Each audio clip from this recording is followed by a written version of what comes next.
Hi, everyone. Happy Tuesday. I've got nothing funny and witty to say today. Situation in Los Angeles is kind of dire and it's a tragedy and it's nothing to kid around about. We're going to talk about it first today here on Techstrong Gang.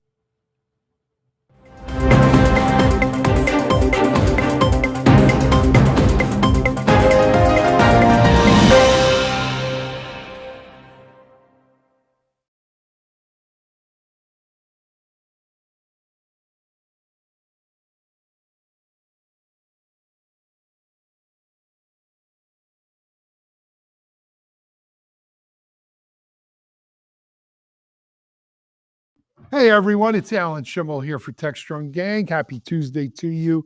As I mentioned, we're going to kick things off with a little bit of coverage of what's going on, the tragedy going on in Los Angeles. And, we have folks here in Techstrong and Futurum who've had to evacuate, who are worried about their family's precious belongings, their very home.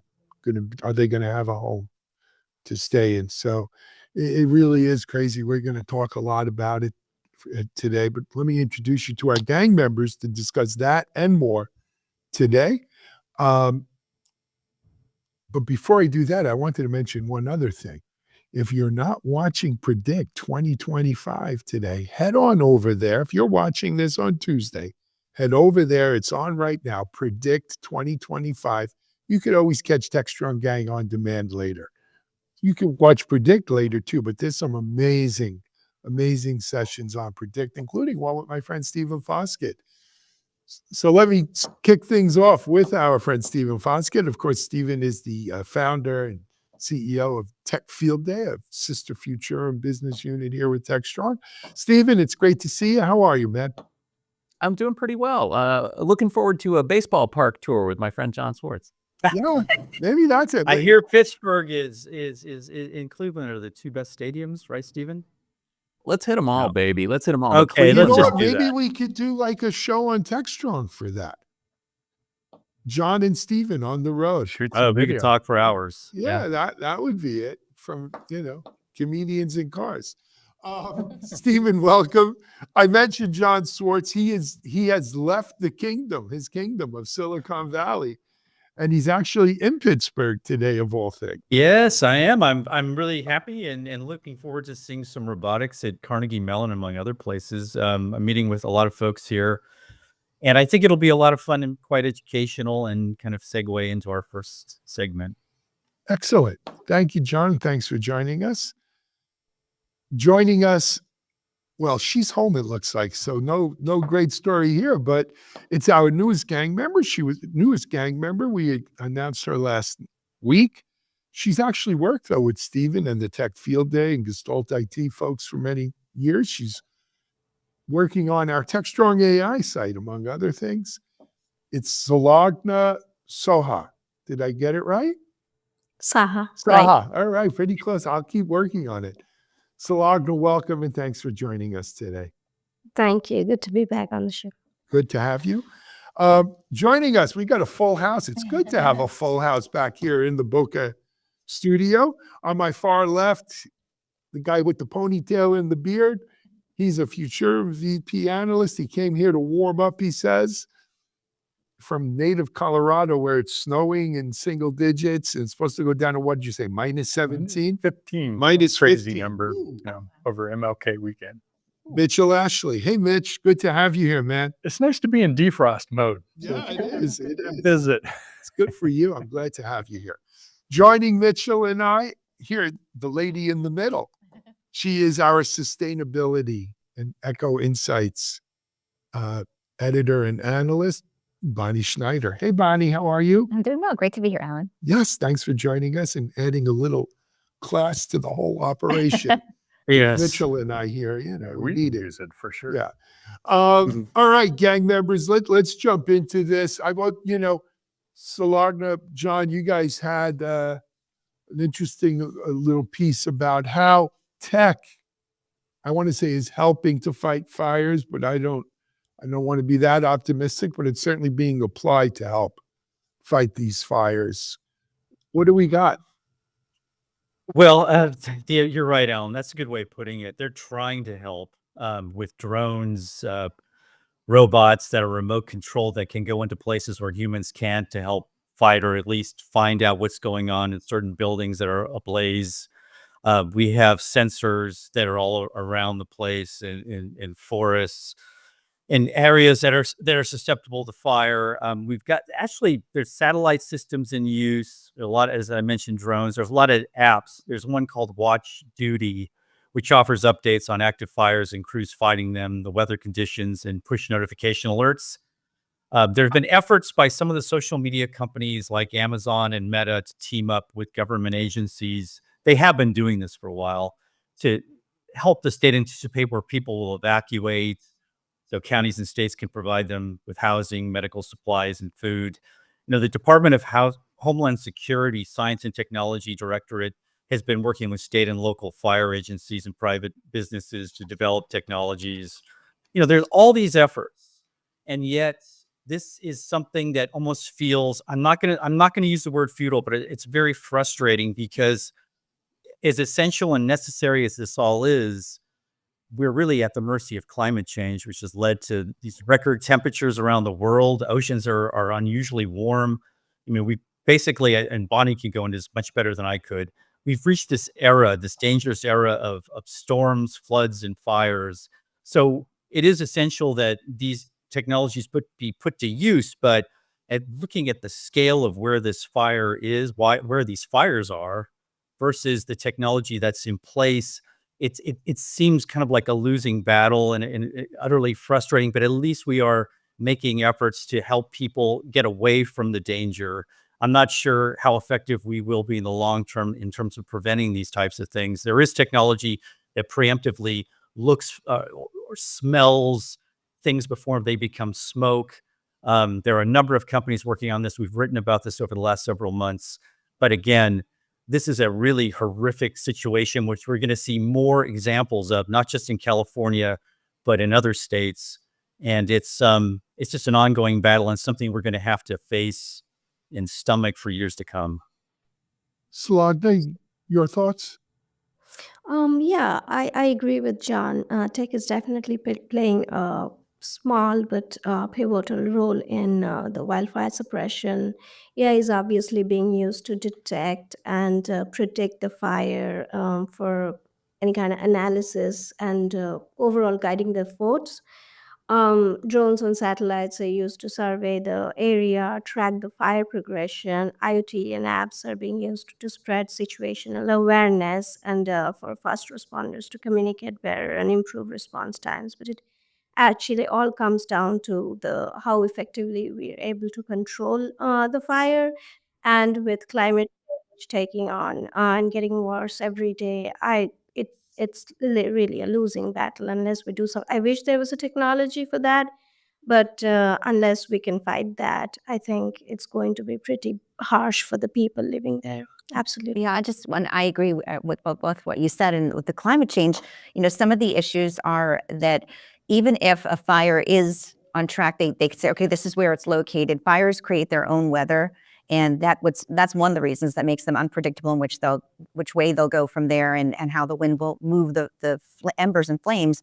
But also in terms of climate change, the intensity of these extreme weather events, that's been ratcheting up. I was just looking at the records for 2024 versus now.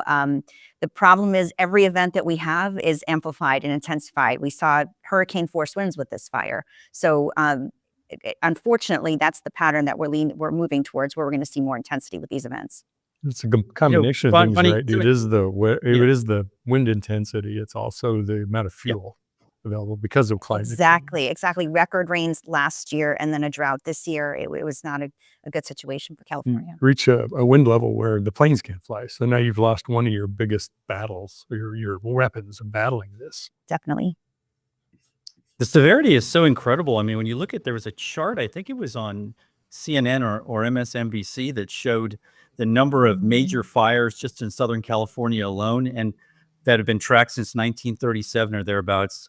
And about 80% of them had happened since 2021. And you say with the events in the climate change situation that we're in, I think it's just going to ratchet up. So I guess I don't know, Bonnie. Is there? I was just curious. Is there something like predictive analysis or any type of AI type of tool that Yes, I mean, you there could definitely use? is, and I did some reports on it for Ecotech Insights.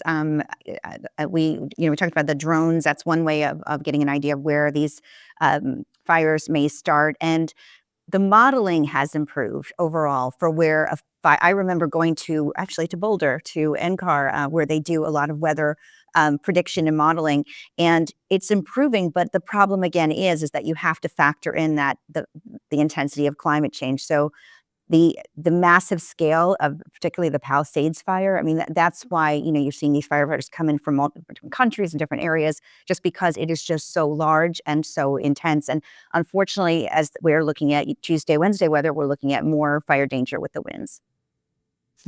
I wanted to quickly jump in here on one of the one of the apps that you guys led with in that story, the Watch Duty app. This thing has been absolutely incredible. Kudos to the people who created it. Kudos to the people, to making it free. And it shows the power that tech can have to really help people on the ground. So essentially, they're crowdsourcing information from, basically any source they can. They're organizing it and collecting it into a special purpose application. I mean, it's kind of sad that we need a wildfire tracking application, but we do.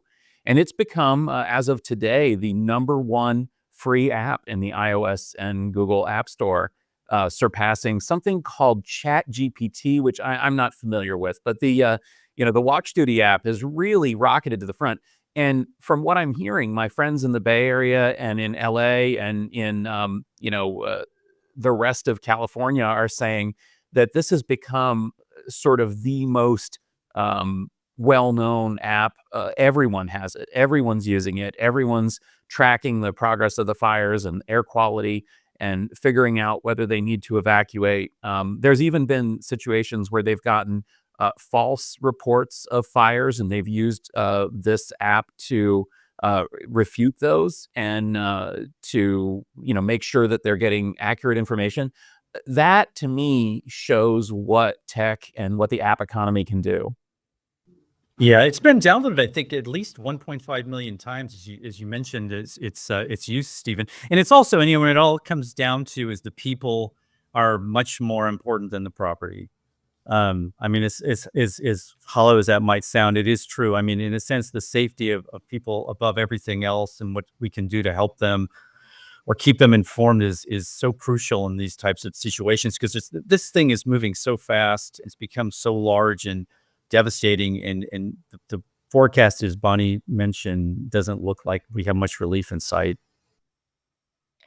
This is where I think disaster robots are especially game changers. They can navigate any terrain, they can douse fires, they can rescue people under dangerous conditions, and that I think can save a lot of first responders from harm and risk. And many firefighters serving in the state prison too have been deployed to battle the blazes. They are paid less than $10 a day and $1 extra for responding to active emergency situations. So using tech is absolutely imperative and yeah, helpful. This is one too where there's an intensity level that you reach in a hurricane, a firestorm, tornado, whatever it is, or earthquake, of which you can't do anything about, right? It is just going to overtake. So it's as much about response as well as it is prevention. So you're going to have to worry, kind of just like security, right? You Yeah. have to worry Yeah. about Again, the both same sides of thing that. earlier. Steve, I think, Stephen, you mentioned the Watch Duty app. If you just want to go to the website, it's watchduty.com. Is that right, Stephen? I think it's watchduty.org. .org. But yeah, and it's actually available as a web app as well if you don't have your phone handy. That's great. Yeah. Look, I wish there was a magic wand we could wave here, but one of the biggest problems I think we have as a society is we're always looking for simple solutions to complex problems. And climate change and its effects on weather and fire and flood and pestilence and the four horsemen of the apocalypse are complex issues and problems that there are no simple fixes and answers for.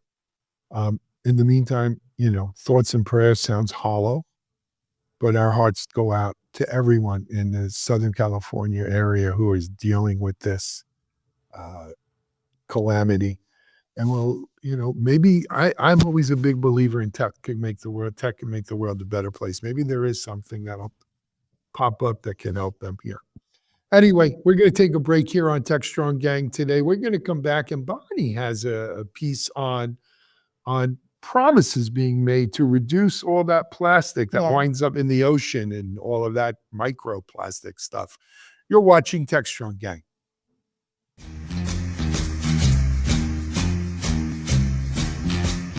Hey everyone, it's Sunny.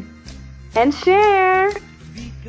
Ladies and gentlemen, tech enthusiasts and future gazers, gather round. The biggest, boldest, most mind-blowing predictions for 2025 are coming your way at the Predict 2025 virtual event on January 9th. Oh, Sonny, you're predicting something again. Last time you tried this, you said Laserdiscs were the future. How'd that work out for you? Hey, Cher. Not every prediction's a hit, but that's why we've got the real experts this time. Top analysts, visionaries, and tech leaders sharing what's going to rock our world in 2025. So no Sonny predictions this time? No flying toasters making a comeback? Very funny, Cher.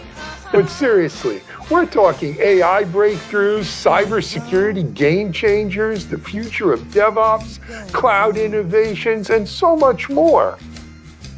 And what about my favorite prediction, a smart mirror that tells you how fabulous you look every morning? That's real innovation.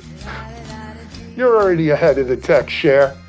But if you want to hear the really big stories in tech for 2025, you've got to tune in on January 9th. The event kicks off at 8:45 a.m. Eastern and runs until 2:30 p.m.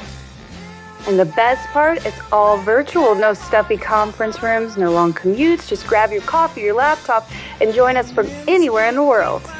You know what else? It's not just predictions. It's insights, strategies, and a whole lot of fun. Well, Sonny, if this event is as good as you say, maybe they'll finally name a technology after you, like the Sonny 2.0, predicting your jokes before you tell them. That's a good one, Cher. But the real joke is if you're missing out on this. So don't miss Predict 2025. That's right. Mark your calendars, January 9th, 8:45 a.m. Eastern. Be there or you'll miss the biggest scoop on the future of tech. See you at Predict 2025. Be there.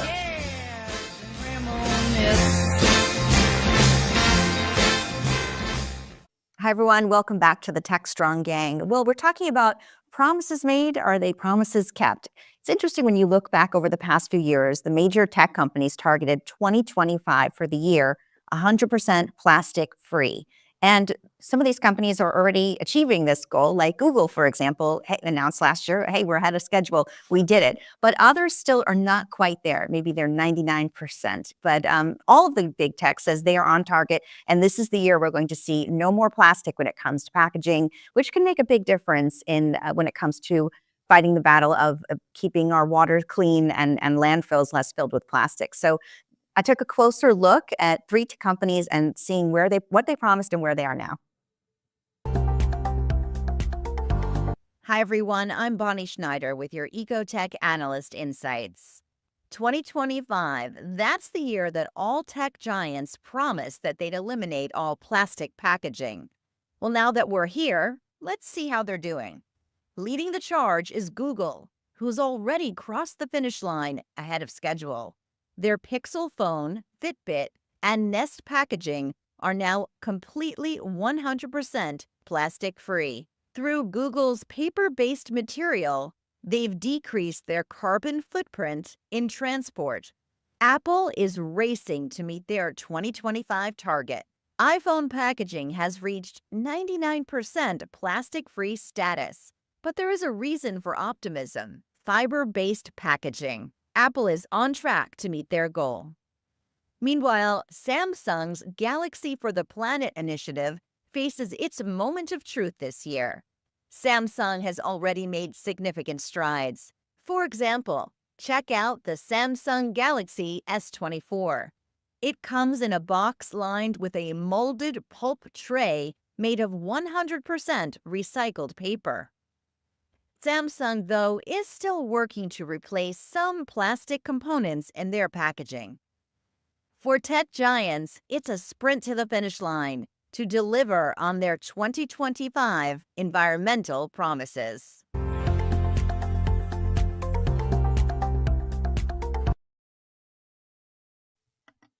So some of the materials that these companies are using really shows that they're implementing their own technological skills in solving problems. For example, one that hasn't completely been implemented but is seriously being looked at is seaweed as a Yes. substitute. So it'll be interesting to see if that comes through. What's been happening now is really companies are, like Google, is changing the type of paper that they use, people using pulp paper, Yeah. you've probably seen that with packaging. Mhm. So the innovation is here, it's coming, but I think in the coming years, even after we achieve plastic-free 2025, it's going to get even more interesting and different in terms of types of materials we wouldn't necessarily think. One of them I mentioned in the piece, or maybe I didn't mention, but I was thinking about mentioning it, was Dell had tried something with mushroom fiber for packaging. Yeah. Now, they didn't stick with it because it turned out it was very expensive and it was a little bit difficult to mass produce and scale. But look, it shows ingenuity that they're Yeah. trying to think I out. mean, I would think hemp. Yeah. Hemp's an easy one. But we see it in, I think it's in Whole Foods, actually, and maybe some of the other stores. You know, when you buy your fresh produce, you used to get those plastic bags off the roller and you rip it and open it.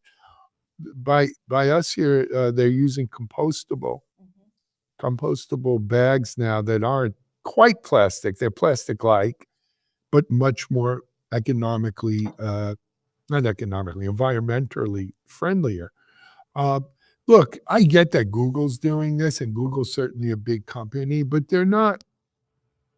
I mean, in terms of the amount of consumer packaging they put out there, pales in comparison to Amazon, right? I mean, and I, full disclosure, I've been an Amazon Prime member for many years, and I usually get at least a delivery every other day from Amazon. But I've seen a tremendous change in their packaging. Yeah. You know, more smaller, easier, more lightweight, less plastic, more recyclable or recycled ingredients.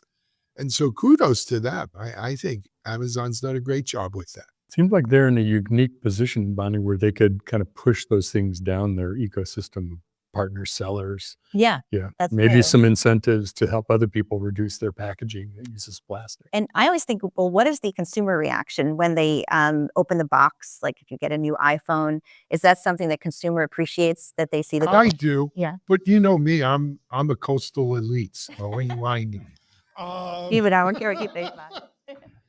Yeah, I would say, to Mitch's point, I would love to see Amazon push that further down, because a lot of the things you buy on Amazon, in fact, isn't it more than 50% of the things you're buying on Amazon now are being fulfilled by others? And a lot of that stuff comes still in terrible plastic. Things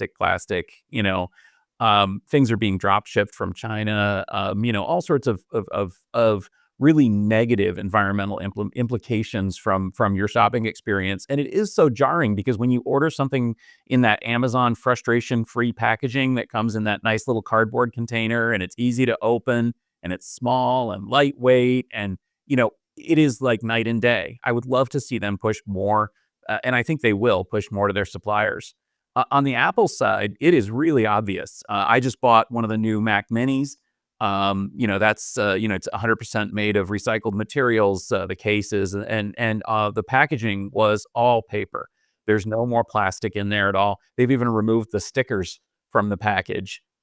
And as a consumer, the unboxing experience from Apple has always been just bar none, the best. And it still is. They've moved from plastic to paper to cardboard, but their packaging is still pretty dense, pretty solid. I think Apple could maybe even move away from those trademark, really expensive, fully printed packaging. But we'll see if they do. But at least they've gotten rid of the plastic. I always felt terrible. You tear open a new piece of electronics, and it's just a load of plastic. Another company I'll call out, by the way, Seagate. I buy a lot of storage, storage nerd. They used to have everything shipped, wrapped in plastic and blister packs of plastic here, plastic there. They've moved to 100% cardboard packaging as well, which is really nice to see. You open it up, it's no worse. It's just, not something that's going to be sticking around in the environment forever. Just taking the shrink wrap. I'm in Florida. You go with shrimp? Yeah. Not have Yeah. a little breakfast. Good dinner last. No, the shrimp You mentioned wrap. seaweed, so maybe they got shrimp wrap. Shrimp too, wrap. There you go. The next Shrimp big shells. innovation. That would be a good Moving to plastic, but then also using paper kind of sealed to seal the packaging. So you don't need shrink wrap on that extra plastic layer. Just it can be small incremental changes. Doesn't have to be the whole thing, whole scale. Look, I think overall we're making progress. I should mention, look, if you didn't catch Bonnie's video that preceded this, it's available on Techstrong TV as well as on Ecotech Insights, Bonnie's portal site, where she has all of her, I don't know, there's dozens and dozens of videos. It's a videos on Ecotech. So if this is the kind of stuff that appeals to you, please go check it out. Bonnie, thank you for that one. That was great. Great piece. Let's take a break. We're going to come back for our third segment today.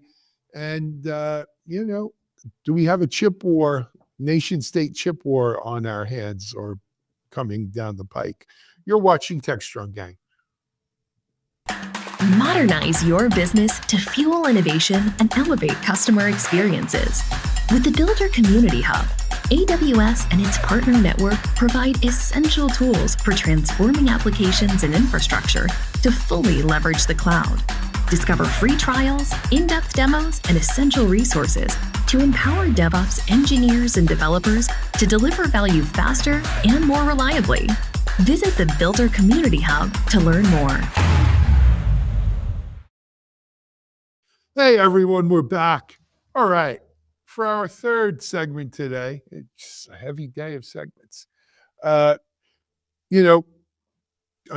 Biden on the way out the door is readying yet another executive order, this one detailing or around AI chips, GPUs, and whatever may come next, and, prohibiting China's getting their hands on this technology, or trying to prohibit China from getting their hands on this technology. There's a lot we've discussed over the months and weeks here, whether it's from Taiwan to China or what have you. And anyway, NVIDIA, for obvious reasons, is pushing back, and they want a different sort of plan. They'd like to see something else. And quite frankly, there's been reports China is trying to circumvent this whole area by buying GPUs through third-party countries and bringing them in the back door to the tune of like billions of dollars. Incoming administration promises to be tough on China. Will they extend this, uphold it, rescind it? Stephen, what you follow this area. What do you think? Well, what precipitated this is a blog post by NVIDIA where they called, it's pretty aggressive. They called the Biden administration rule misguided, and they're trying to preempt this rule by basically saying, hey, Trump is going to be president, new administration, new policies, you shouldn't enact policies. Man, I find this whole thing completely disingenuous. Number one, Biden's still president for another week. And as last thing I heard, until you're the president, you don't get to make foreign policy and economic policy decisions.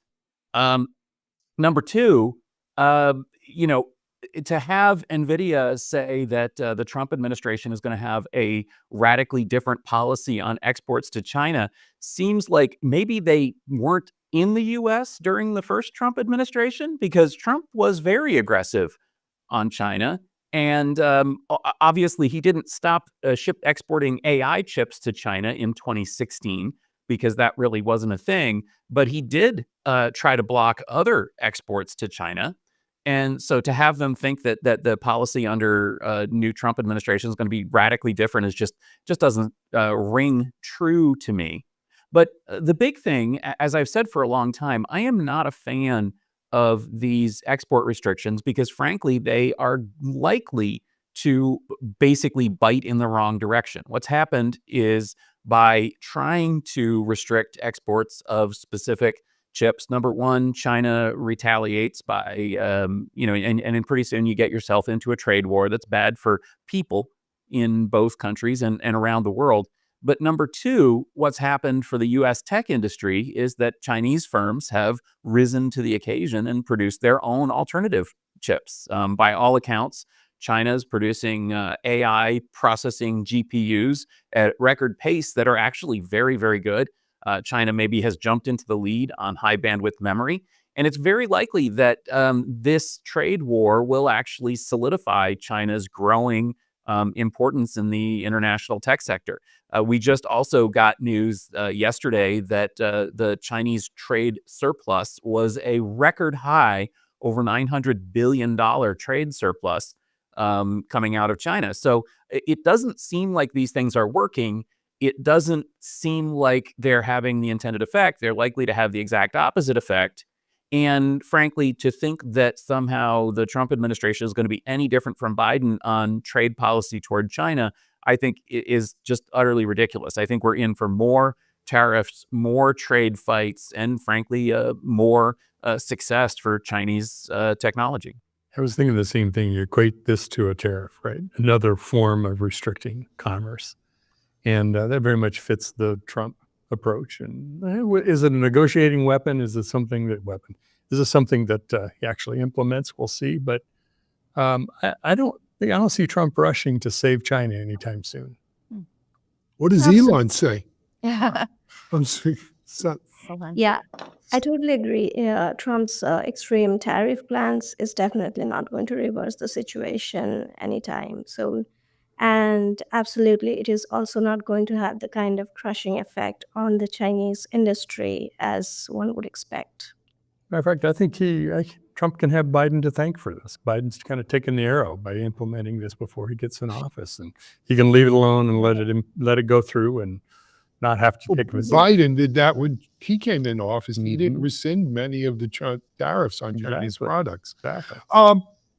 Stephen, you mentioned that $900 billion surplus. That wasn't just with U.S., though. That was worldwide, China's import-export. And I wonder how much of that is them buying Russian energy at below market prices so that Putin curries favor with the Chinese Communist Party, and then China's turning around and selling Russia needed goods and services for their war machine at premium pricing as well. So there's a lot of that. I think that goes into those numbers. I'd be interested to see in the U.S.-China market what the balance was, if it's gone up, down, or stayed about the same.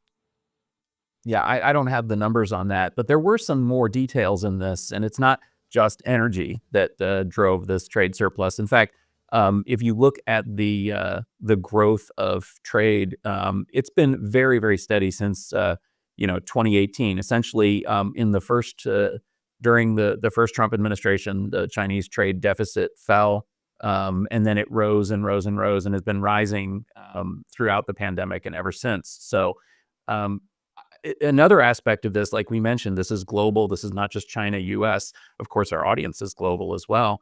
Many countries around the world don't share the American administration's viewpoints on tariffs and restrictions on access to technology. And in fact, many of the countries around the world are very, very happy to import Chinese goods because they're increasing in quality. And in many cases, like with solar panels and electric cars, China is in the lead. In fact, the New York Times story about this trade deficit specifically focused on the export of Chinese electric cars around the world, which have been phenomenally successful. Anyone outside the U.S. is nodding right now because they're buying Chinese electric cars by the handful, whereas anybody inside the U.S. is like, what is a Chinese electric car? I never saw one because we don't have them here. But around the world, they're incredibly successful.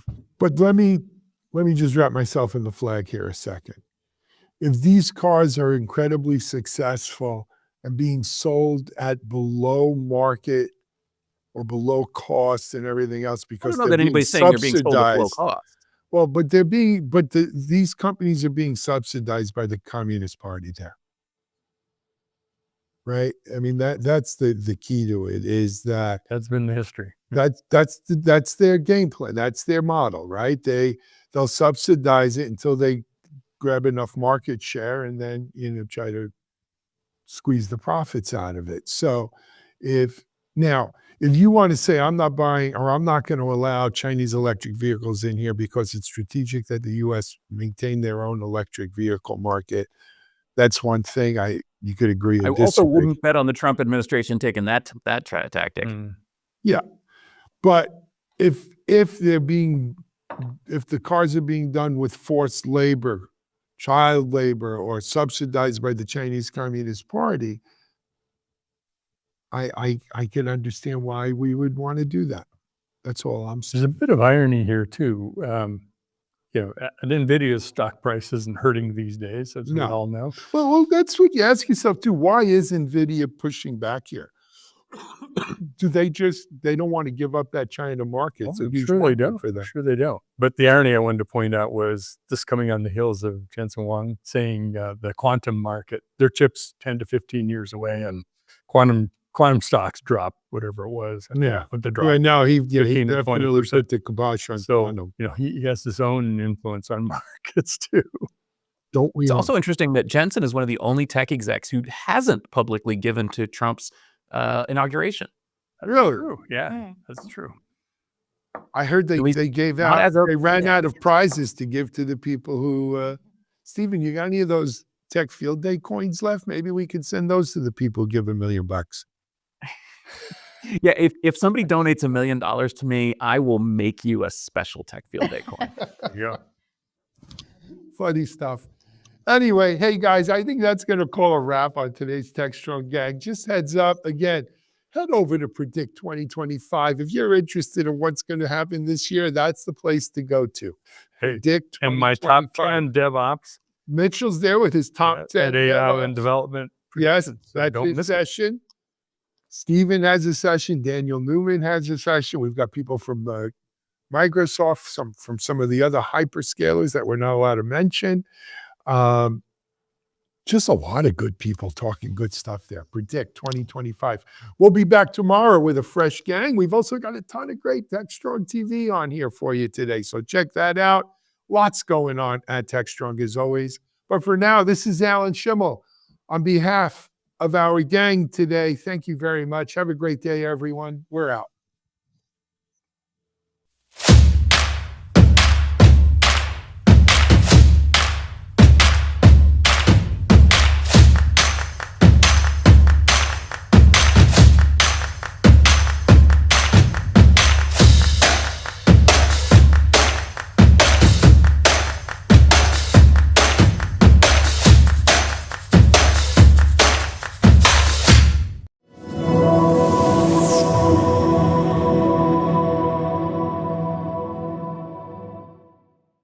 Hey, everyone.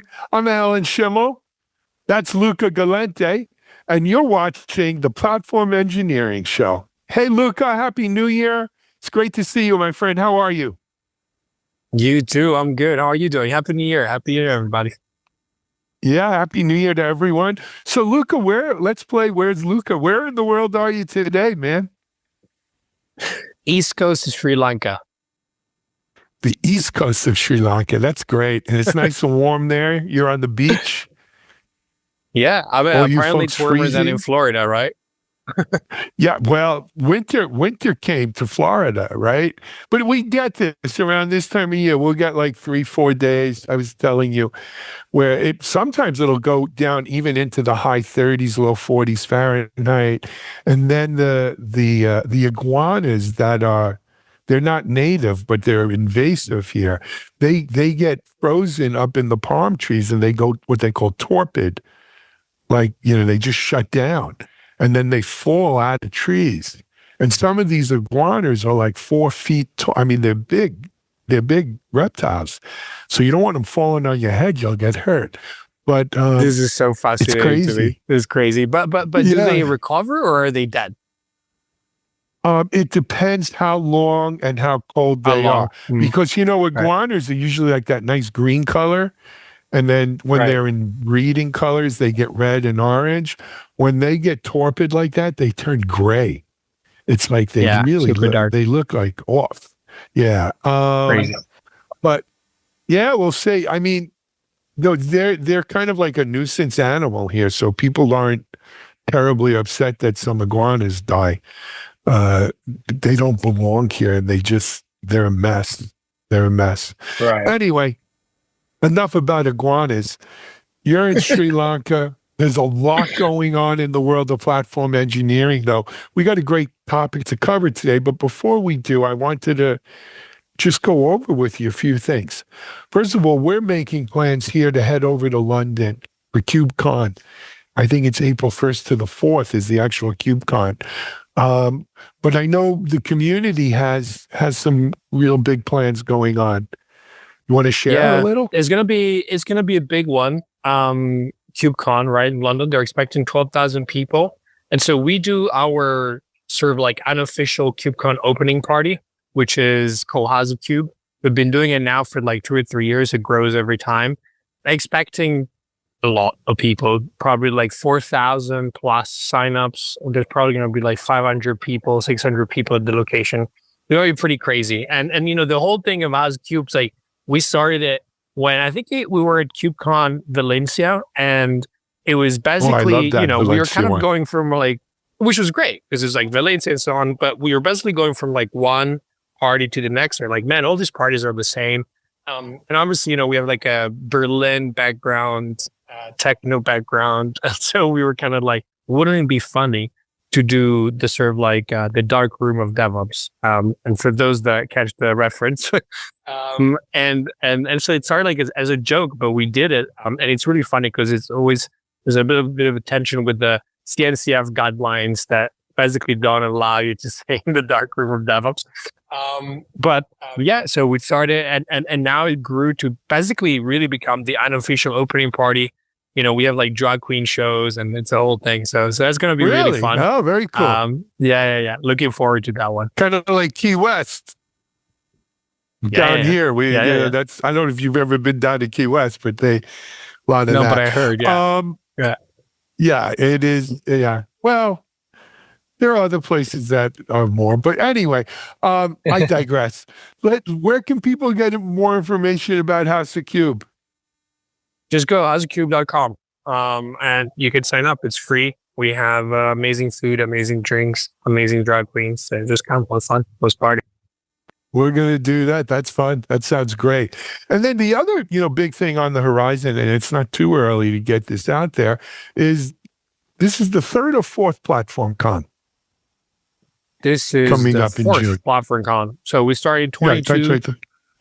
We had I think 6,000 people or so joining virtually. Then we had Platform Con 23. We had 20,000. At 24 last year, we had 35,000 or something. And then expecting over 40,000 this year. But the important thing this year is that we're really doubling down on the in-person components. So we're going to have 2 live days, one in London, one in New York, both around 400 or 500 people. We have great speakers, Nikki Watt, Gregor Hope, Kelsey Hightower speaking at these things live. So really excited about that. It's going to be last week of June. So London on the 25th of June and New York on the 26th of June. So it's going to be fun to hop between one city and the next. But I think the events are going to be great. We're going to have parties. We have a lot of great speakers, live trainings, a lot of new formats that we're rolling out for this. And people can already sign up, platformcon.com, and you can choose your own adventure and join us either virtually or in person, London and New York. I think Techstrong TV will be in New York. I'd love to come home to New York. And we'll be broadcasting live from there as well. Yes. So it should be a fun thing. And that's platformcon.com. Yeah. Right? Fantastic. All speakers have been assigned. What about sponsorships available? Yeah, sponsorship still available. Almost sold out of New York. That's going pretty quickly. And we're closed with London, but there's a lot of like, there's like also virtual sponsorships that are still open. Sure. So anyway, sponsorship's still open. And there's a lot of like interesting formats that, as I said, we rolled out the trainings, but also, we're going to do live interviews with you in New York, for example. So lots of new interesting things that I think can be very fun as well to do with vendors and other sponsors. Very cool. Very cool. All right, Luca, we got to talk about what we're talking about. This is our third episode. Yep. This is our third episode. This will probably be the last one where it's just you and I talking like this. Well, we got to bring in some fresh blood, some expertise, and, we'll announce Checkmarks is going to sponsor our show. So many thanks to them for that. We're looking at other sponsors if anyone out there might be interested. But for today, Luca, we're going to talk about platform as a product. And look, in today's world, right, there's platform as a product because everything is as a service, right? So here we got PAAP, and I'm sure the next thing will be PAAS. But, what does it actually mean when we talk about platform as a product? And, it's a key part of this platform engineering kind of mindset. But, you're the expert. Why don't you define it? Yeah, absolutely. And I actually think is a good place to start from the PaaS that you mentioned, right? So like the platform as a service, right? This is just as kind of like one of sort of the main trends. If you look back like 15, 20 years ago, like Heroku, all those guys. Heroku right? start, yeah. Yeah, and it was this idea of like, hey, like don't worry about anything, right? Like we build this like platform layer for you. It's, it's like turnkey, plug and play, let's go. And that didn't really scale to the enterprise, right? Because like everybody realized, hey, you actually need, some customized platform layer for your own enterprise engineering organization. And that's kind of what platform engineering sort of like, where we're sort of like platform as a service or PaaS ends and sort of like platform engineering starts is really this idea of like, hey, you're building this internal product for internal consumption, right? Like your internal customers are your application developers, and you do that as a product, right? And that's like a very, it's probably, in my opinion, the key concept, the key foundational concept of platform engineering, and also the key differentiator, of platform engineers vis-a-vis, let's say, like a DevOps engineer or an SRE. That normally we'd approach infrastructure project as a kind of like one and done, 6 month project, something of that kind. Whereas a platform engineer, at least like a good one, approaches building an internal developer platform or IDP, which is the end product of a platform engineering initiative, as a product, right? So a product that has a life cycle, not that it's not like a one and done, 6 months thing, but is being rolled out as a minimum viable platform initially for the first few months, and then iterated on, and then eventually grows. It gets adopted widely across the engineering organization, right? And it keeps being worked on as a product. And I think it's a super interesting concept because the moment you look at your internal developer platform as a product, you immediately unlock, 20, 30 years of product management best practices and experience that we have in the industry that can be applied to build your internal developer platform as a product. And here's the thing. Whenever you talk about something as a product, the next logical conclusion is who's the customer, right? And traditionally that was in IT, right? In the IT department, I'm going back now, 25, 30 years. The IT department, the customer was the internal business, right? IT wasn't sort of forward external facing. IT was internal right facing. Right. Right. And your customer was the sales guy, the business guy, the marketing person, the HR department, you know, all of the above. IT serviced them. IT, you know, they were the customer of the IT department. So this is not new in terms of a concept of that internal customer that gets served, you know, in this case with the platform.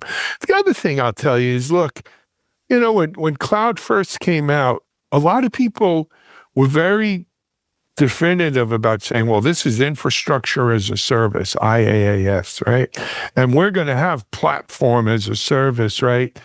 And Heroku was probably the biggest success coming out of that.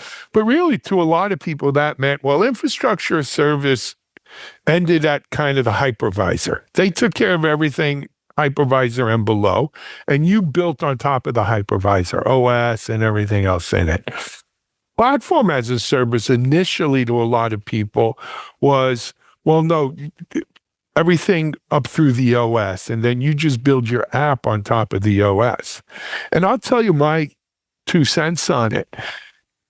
If it wasn't for platform as a service not being sort of a complete concept, you never would have had cloud native. I think what we see as cloud native today with the containers and Kube and Mesh and everything, you know, that whole cloud native stack is a better platform as a service, or as a result of the initial like Heroku style platform as a service just not being complete enough, right? It wasn't what we need. And then, so now you got this cloud native stack, and now you have this whole platform engineering kind of movement, right? Which is borrowing from a lot of what's gone on here. And that's the modern platform as a product, platform as a service that I think people were really thinking about back when, but the initial like Heroku versions were, I don't want to say flawed, but incomplete. They were immature, right? Yeah, I so, think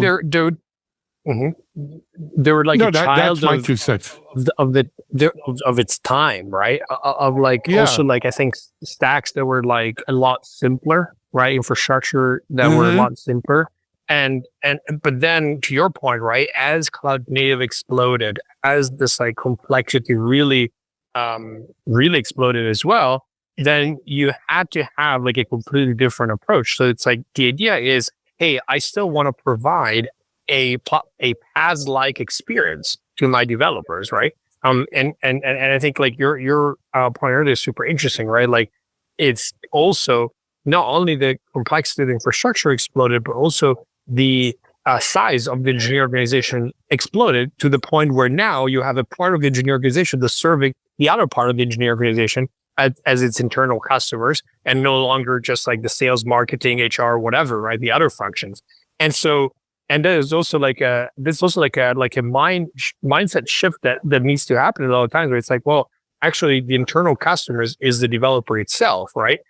Which is something that a lot of people are not used to, because they think, well, developers kind of build stuff for themselves. Well, but the problem is like once you have, 10,000 developers, then you actually need somebody that like specifically builds stuff for them, right? So, but yeah, so the idea is really like, hey, I want to build a PaaS-like experience for developers, but on top of, a complex and changing and cloud native or hybrid tool chain. And so therefore I need to take, the vision is the same. I take the tool set, the toolbox of, I borrow it from kind of like all this other like adjacent disciplines. And then really like I focus with this like product mindset on building this like, so like platform layer, developer, DevX layer on top of this increasingly complex stack, right? Absolutely. Hey, you mentioned DevX. I just want to give a quick shout out. We're going to do our first live roundtable of the Platform Engineering Show, I think early in February, and it's on DevX. So if DevX is something you guys are interested in, you folks are interested in, stay tuned. We've got a live one where you can take part and ask questions, and we're going to dive into that.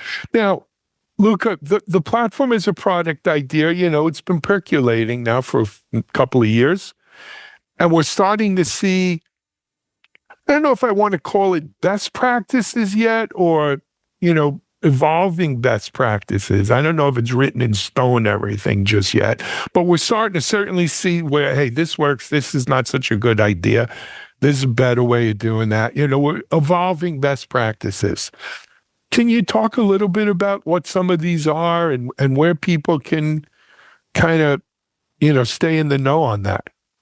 Yeah, absolutely. I think and as I mentioned, I think what's interesting is the moment you treat your internal product, your internal platform as a product, you unlock all this best practice. So it's not like you need to invent anything radically new. It's hey, there is this minimum viable product, MVP concept. It's just being rebranded to minimum viable platform, which is the same exact letters. And the concept is the same. It's hey, start small, iterate quickly, and so on. I'll talk about MVP in a second. But I think before that even, if we look, I think chronologically at how I've seen the space sort of mature in the last couple of years. Initially it was kind of okay, what is platform engineering? Is this helpful for me? Now it's a lot of people are really bought in to the concept. It's been, compounding like crazy. And we spoke about the overall numbers about platform engineering as a trend broadly in the other episodes. But with that, a lot of people are coming in and okay, I'm bought in. I heard this is cool. Where do I start? Right? What does this thing actually look like? And how do I make sense of this? Yes, we have a crazy cloud native and so on landscape. You can just see the CNCF landscape is insane. Nobody can actually really understand it. But even the platform engineering picture. It makes for a good picture, exactly. But even the platform engineering landscape at this point has been developing so much that it's far from that level of complexity. But you already have if you're a newcomer in, and it's okay, how do I actually piece all this for pieces of the puzzle together for a platform that actually works for me, that makes sense for my engineering organization, right?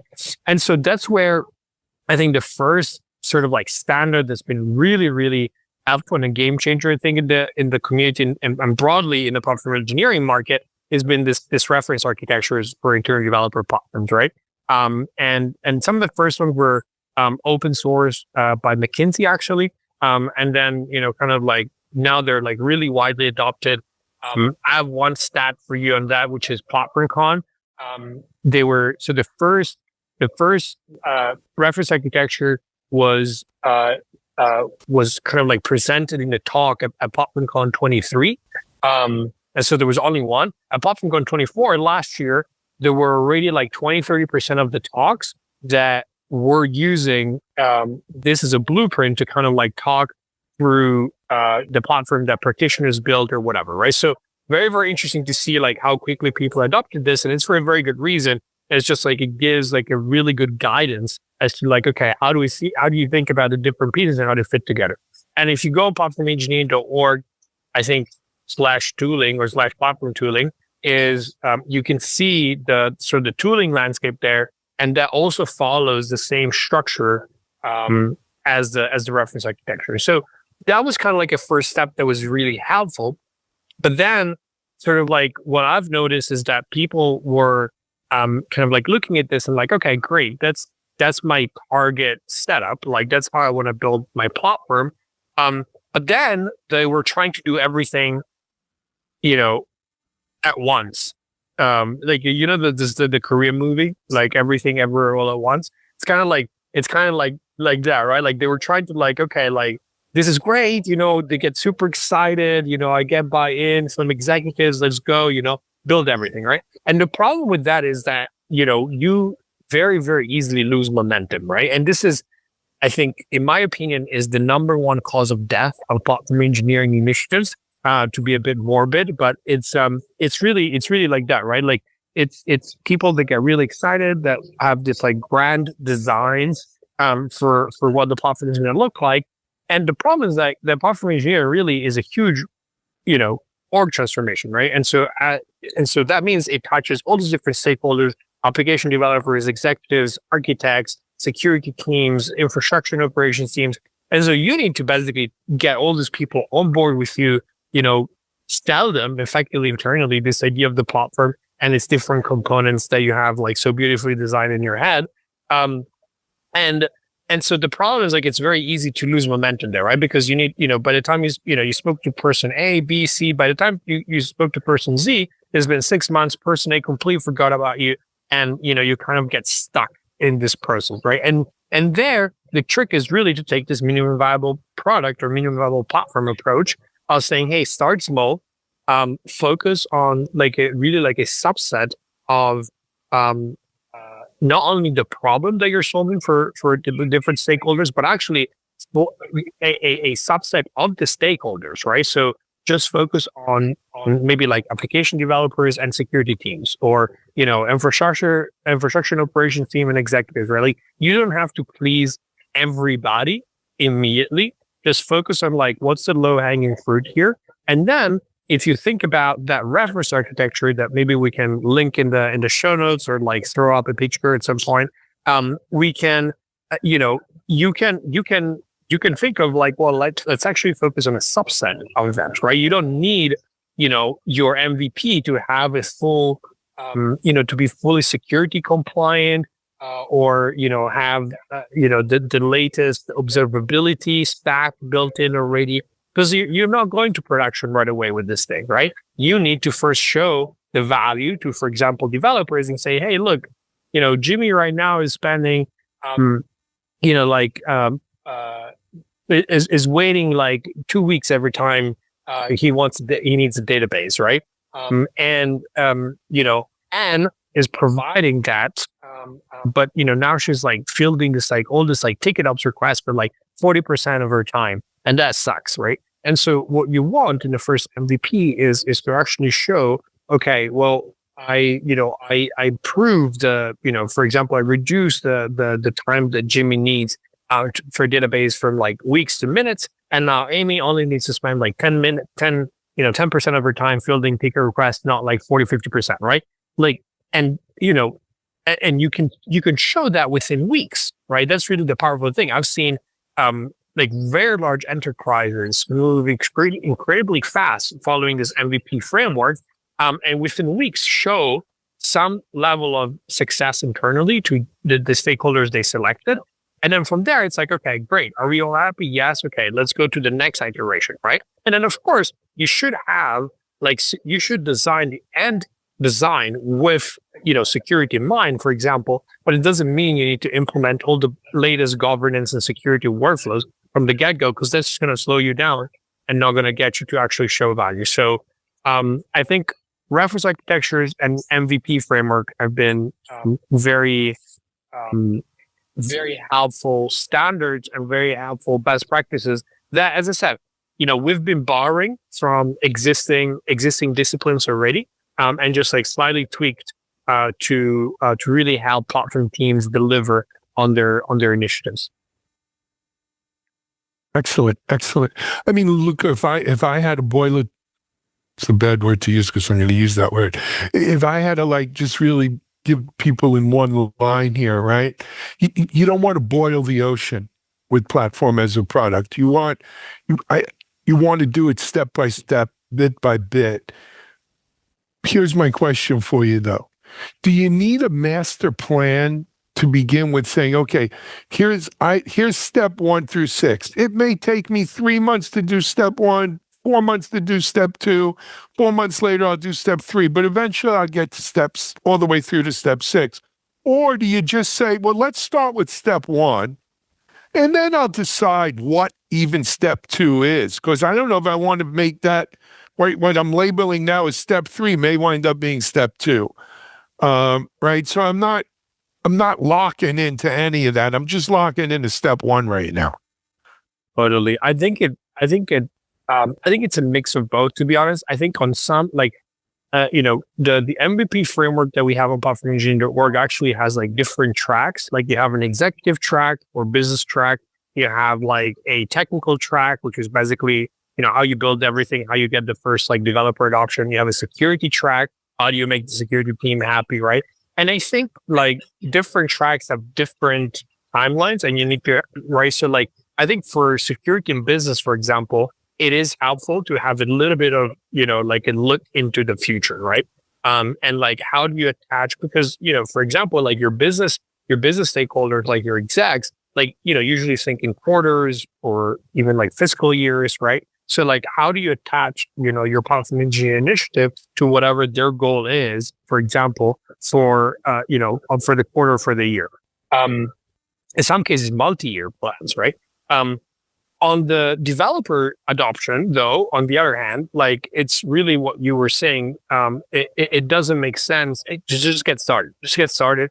Figure out, what works, what doesn't, and then iterate from there, right? So I think there's a combination, and this is also, I think, where it's helpful to think of your platform as a product. We've built products, and the product is not just about building a product; it's also going to market with that product, right?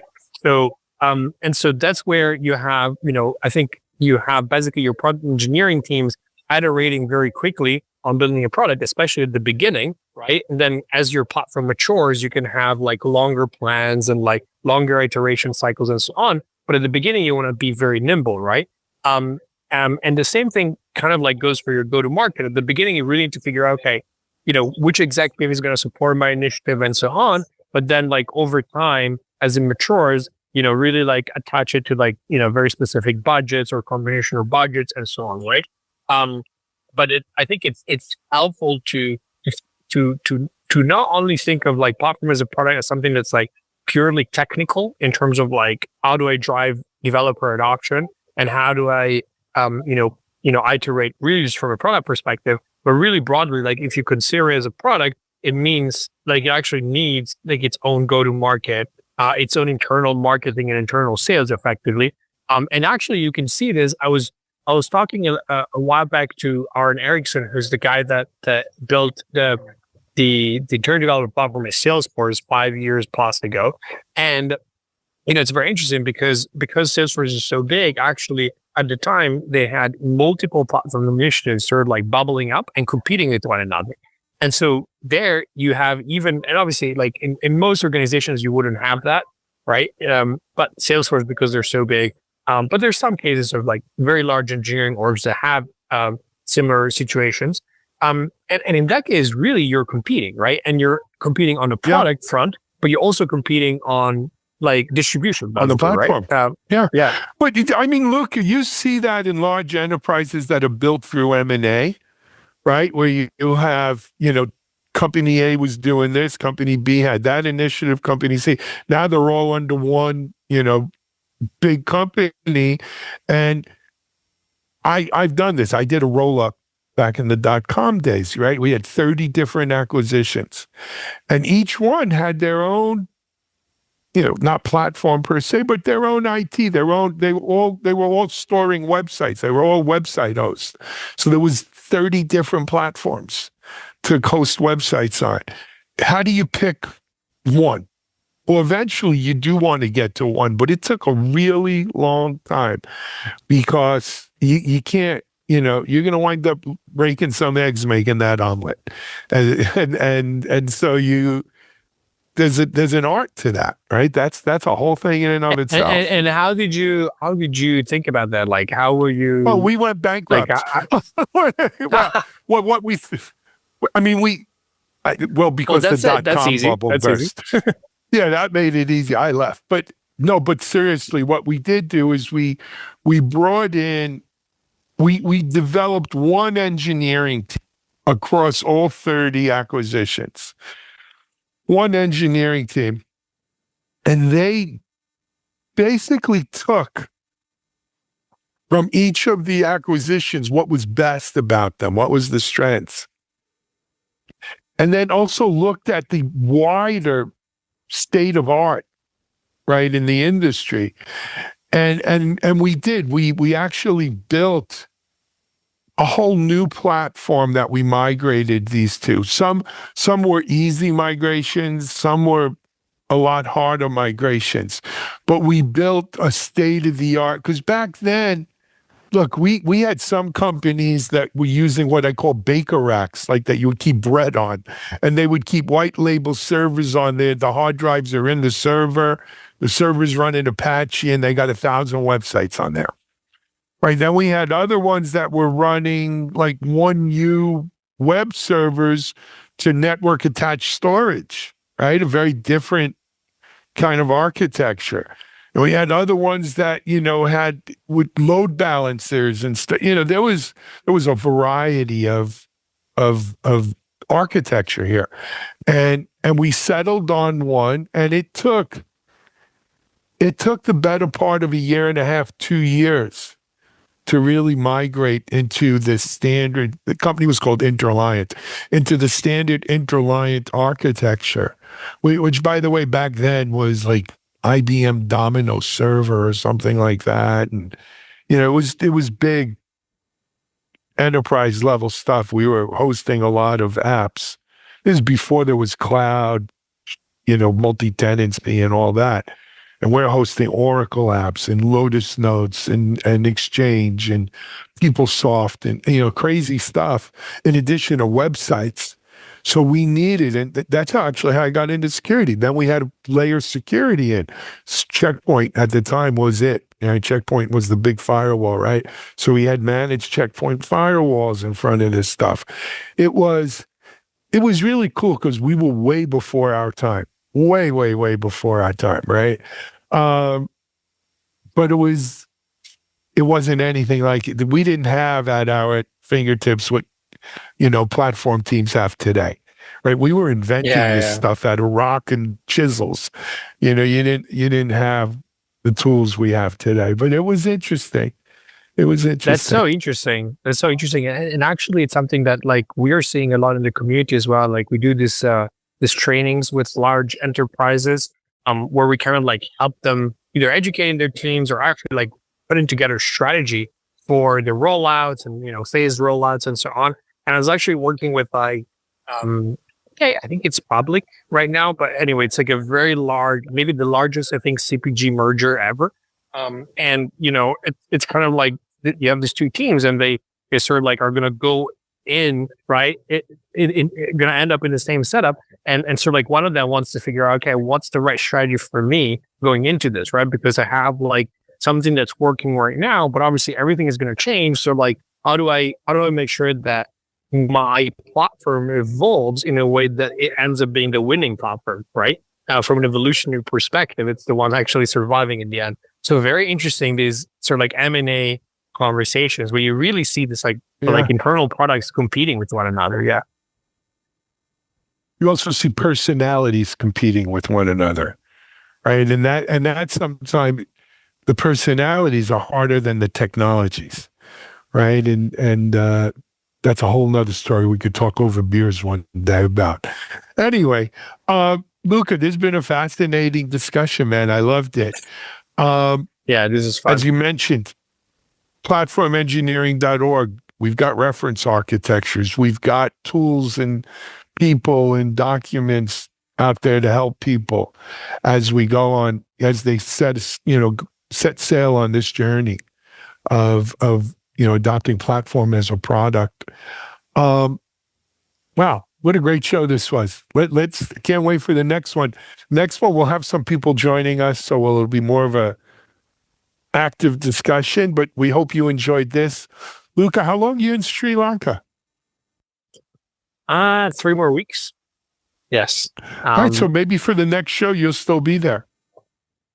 No.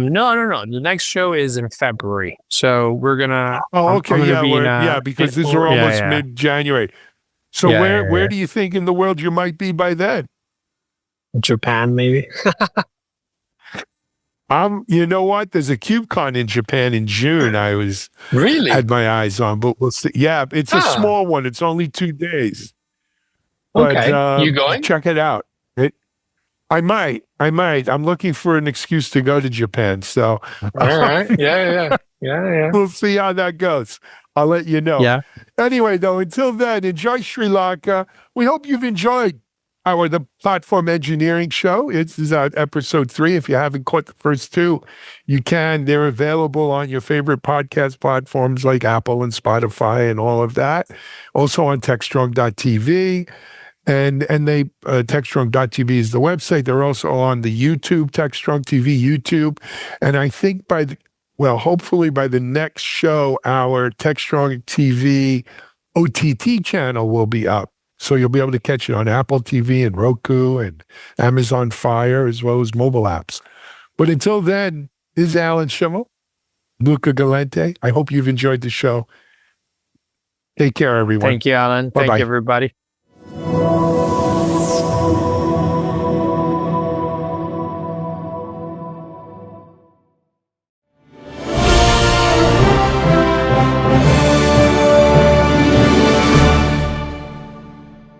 Hi, everybody. Welcome. We're glad that you've joined us today for another episode of the latest, greatest cloud transformation, great cloud transformation. We're talking about really sort of the next generation of how we think about the cloud and the things that we're doing with it. We're talking about security today, about safeguarding innovation and strengthening that security. We'll be jumping into app security and a lot of things here. But before we get too far down the road, thank you for joining us for this video series.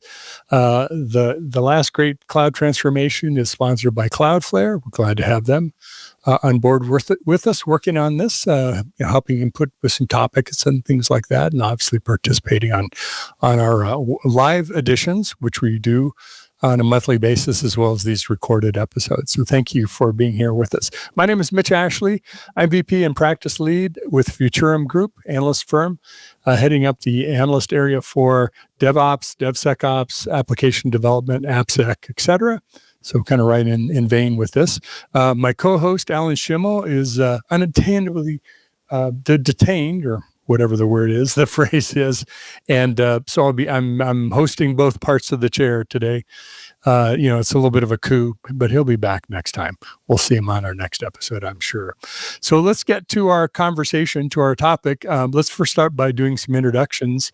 I know Chris has been with us on a few episodes here on some different topics. He's been on other webinars with me and talking a lot about application security and cloud. Chris Blask, introduce yourself. Oh, I've been Forrest Gumping my way through the security industry for 30-something years. I inflicted an early firewall on the market, something called Borderware, in the early 90s, and ran Cisco's firewall business at the turn of the century. I've been following this inevitability curve, my new series here on Techstrong, from one spot to another, from firewalls into SIM and network management. From that, the obvious next step is threat intelligence. So I chaired an ISAC for a while. And supply chain has been my focus the last 5 or 6 years. Software bill of materials, hardware bill of materials. How do we connect all these things? Which currently, my main role is I'm vice president of strategy for Cybes, which is involved in the SBOM space, and I've been co-chairing several CISA working groups on SBOM sharing. So we currently have a group looking at ISACs. As SBOM distributors, how does that node in the middle start taking this information and propagating it? SBOM, software bill of materials. Absolutely. Great. Thank you, Chris. Catherine, welcome. Glad to have you on. I think the first time we've had you on the show, Catherine Newcomb with Cloudflare. Please introduce yourself. Yeah, great to be here. I'm excited to talk about application security. My name is Catherine Newcomb. I live in Denver right now. I've been in cybersecurity for about 5 years at this point, and I started in the network firewall space and encryption, and now I'm a product marketing manager for Cloudflare for their application security business, where I focus on their web application firewall product, our software supply chain product, as well as our encryption and certificate lifecycle management products.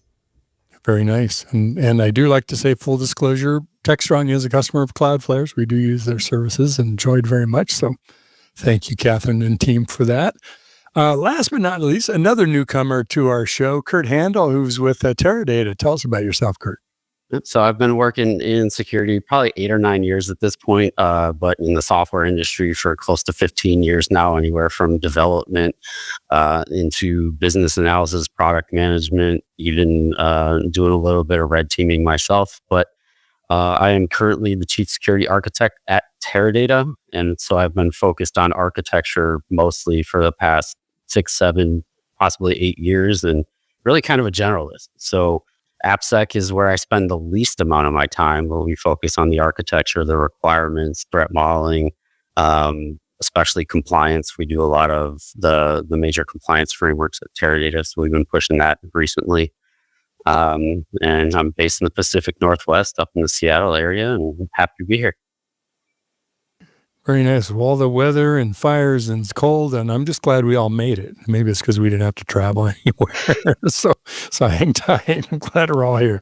And, our hearts go out to the folks dealing with the fires and some weather down south and southeast, et cetera. So let's kind of jump in this way. It's a big topic when we talk about sort of the kind of current state of the cloud and where it's moving to. But I don't think it's too much news to everyone that application and API first kind of design into applications, it isn't just things that sit at the edge anymore. We think about also the security of the apps and the kind of software we're creating, the innovation that we're making, as part of the cloud, because sometimes application lives within it, like a provider like Cloudflare, or certainly at the edge or at the core as well. Maybe Catherine, if you want to start us out with how do you're doing product management in this space. How do you look at this sort of this problem or this space and define it? So looking at application security, when we're talking about this at Cloudflare, we're mostly talking about web application and API security. So if you're an OSI person, layer 7 model. When people are accessing these external facing web applications, they're doing it from a ton of different devices and in a ton of different ways. So they're accessing from things like mobile, desktop, laptop, and they're accessing these apps that could be hosted anywhere. So on-prem, in public clouds, private clouds, hybrids. So as we're securing, we need to think about how can we secure all of these users and the end servers as they're sort of accessing these web apps, right? So how do we make sure that mobile traffic is protected, user data is protected, and sensitive data is not, leaving an app? And then how do we make sure that a web app server itself is protected? So at a very high level, that's what I think about when it comes to application security. Some new things we're thinking about in this space. I talked about software supply chain.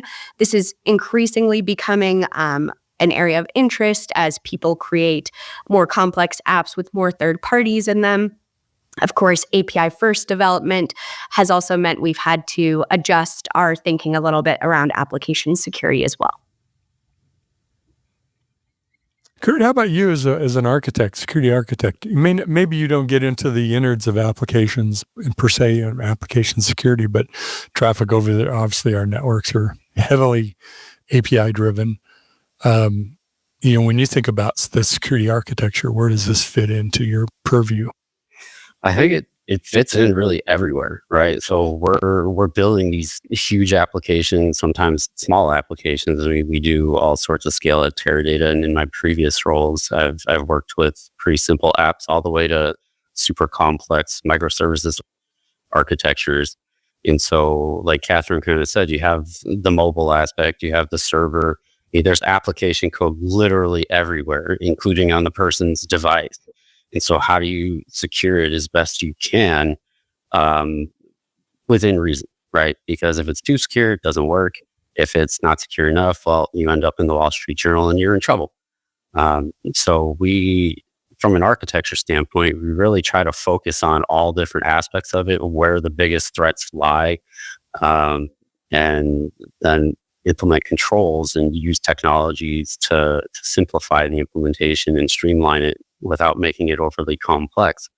And so it's just becoming more difficult, given that the kind of classic perimeter is gone, right? I'm sure you can relate to that, Chris. Oh yeah. Well, it was easy back in the day, right? You had to get on the internet and you needed a firewall, get a firewall, right? And I'm thinking, as Kurt and Catherine, your comments remind me of these transitions we go through. Like there was the mainframes before our time, but I'm old enough to have seen the end of that, where all of your capabilities are just to keep one computer running and run terminals and printers and things off that. And then we get into sort of where I came in, where we're starting to build networks, fractally more complicated. Just, how do we do that when all of our resources were just keeping one computer running? We figured it out. Now we're here. We're talking about web APIs, Catherine. The data going in and out and what's being stored. 30 years ago, you couldn't have that conversation. Now we're saying, all right, what do we do in this case? And it's very complicated. And I think and Catherine mentioned the supply chain. I think we're filling in the dots. Security is not new, right? People have been saying you should know your inventory for a long, long time, and we gotten away with not knowing it. Now we're starting to fill it in. Need to actually know where the software is, where the data is, and we're working through that. So it's exciting times, but it's not different in type than other transitional periods. Certainly is an evolution, right, of what we've gone through. And to think about, from the Bastion host days early on, pre-firewall. Well, firewalls used to be $1 million a year. I think when I got involved, at least as I tell the story, there were 100 in the world. They typically were 7 computers and a team of people. And my argument at the time was, my mom needs one. Yeah. And so we're at this stage where what used to take so much time here in the API world has to take less time, a lot. So let me throw out this hypothesis here. I think it may be pretty obvious, but maybe it isn't. I think we live in a world, now we're thinking about things as zero trust, right? Of anything is susceptible of being compromised and could compromise other things. How do you protect all parts of the network applications, the infrastructure? But we're also living in a world where if so much is determined by what our applications do, not just connecting users to apps, but applications really utilizing the network, being part of the network. It's a dynamic world, right? It isn't a good set of firewall rules and an application firewall and we're all good. Kind of set that up. And it isn't the old days of, if I've got a pizza box in my rack for every function that I need and they're all doing their thing, I'm good, right? It's a much more dynamic environment. So I'm not saying we're reconfiguring our security all the time, but a security has to adapt to, what's happening in the application, because we may distribute it to a different part of the edge tomorrow with Kubernetes, or we may, acquire business and suddenly our network has looked much different than it did, 3 weeks ago. I'm curious, Kurt, as a practitioner, how do you think about that you mentioned microservices and all the things that are being created, in the groups that you're working with. We hate for security to be sort of the last thing to be thought of, but you want to be in the conversation so you can prepare as well as react when you need to react. I think what you just said is really important. You want to be in the conversation. You don't want to be doing this retroactively. And so when you try to tackle security retroactively, it is infinitely harder to accomplish than if you do it from the beginning. So I do it both ways. I have teams that we work with proactively, where they bring us in at the very start and we're building the design with them shoulder to shoulder, drawing the picture in doing security by design or by default, as we like to say now. Or we have legacy applications, which you're doing retroactively, and they're quite a bit higher in terms of risk because they've been neglected for so long, or you find out about something after the fact. And it's like, well, how did this get out there? Well, there's shadow IP in a lot of the world. And so it's hard to really kind of put a recipe together that successfully achieves it. And then with the rapid pace of technology today and how the cloud has just kind of blown this wide open, where people can deploy new applications in 100 different ways faster than ever, how do you keep up? So you have to implement tooling within reason without having too much sprawl. You have to have the right personnel partnering with these teams to ensure that you have coverage, in that you're really architecting things from the start, and not just kind of using Band-Aids and bubblegum per se to secure your environment later on. Catherine, appreciate your thoughts on this, because I remember the days of networks for speeds and feeds and points of presence and connecting A to B and kind of looked like this nice diagram that you stitched together, and that was a network, and you secured it. Now it's overlay on top of overlay, and it's changing, and it's multiple pieces that much more complex to secure. How do you have this conversation with people? Yeah, definitely. So as you were sort of talking about this, obviously there's a need for responsiveness and customizability and security, but I actually also want to make the argument for unified policy management in application security. This is something that I've seen actually. For example, we have some customers who have protected their SaaS apps, like what is traditionally more of a network firewall or zero trust type use case, with the same policy they're using for their web applications. And by doing this, they're able to do things like make sure that zero-day exploits aren't able to exploit their SaaS apps, as well as their web apps. And we see a lot of value out of these unified policy managements. I was talking earlier about, how we have all these apps hosted in different places. We see a lot of customers, for example, will host an app across multiple clouds for like a resiliency use case. If they're worried about outages, you'll certainly see that, for example. But then how do you have to, actually secure an app that's stored in multiple places? Do you write different policies for wherever those are stored? Do you write different policies for APIs versus, traditional apps? So we see a lot of benefit out of like a unified policy for all of those disparate sort of endpoints and all of those disparate locations that they're stored. For Cloudflare in particular, how this sort of works out is our WAF is like the backbone, the architectural backbone of the rest of our application security portfolio. And this works out really well because you can do things like have a WAF and an API, like positive security model, protecting your APIs. So you could do things like detect 0 days and volumetric attacks, which are, APIs can also be susceptible to, as well as, do the things like BOLA and all those API specific attacks, all within sort of one control plane, which we find a lot of people get a lot of value out of because of this really, really disparate environment. Okay, Chris, I saw a lot of hand waving, head nodding. You about jumped out of your chair on this one. And so I kind of have a feeling you might resonate with this. No. I got to throw out there, I was going to, before Catherine, you got into the policy thing, that's where I'm going to spend all my time. But the concept of an SBOM, the software bill of material, for the current release version of Adobe Acrobat, as opposed to an SBOM for, as we're talking about here, some ephemeral web app that one time for 5 seconds exists in the cloud. Think about that. How do we deal with that? But I think policy is the answer. All hacking is policy hacking. I will figure out how you do things, and I will figure out where the gaps are, and I'll engineer that gap. And we live in a world right now where we generally have no idea what policy applies to any of us anywhere, with few exceptions. And in this topic, and because I'm used to the supply chain topic, imagine I needed to get the SBOM or custody information about a piece of software on his phone right now. I could get it in between 5 days and 6 months today.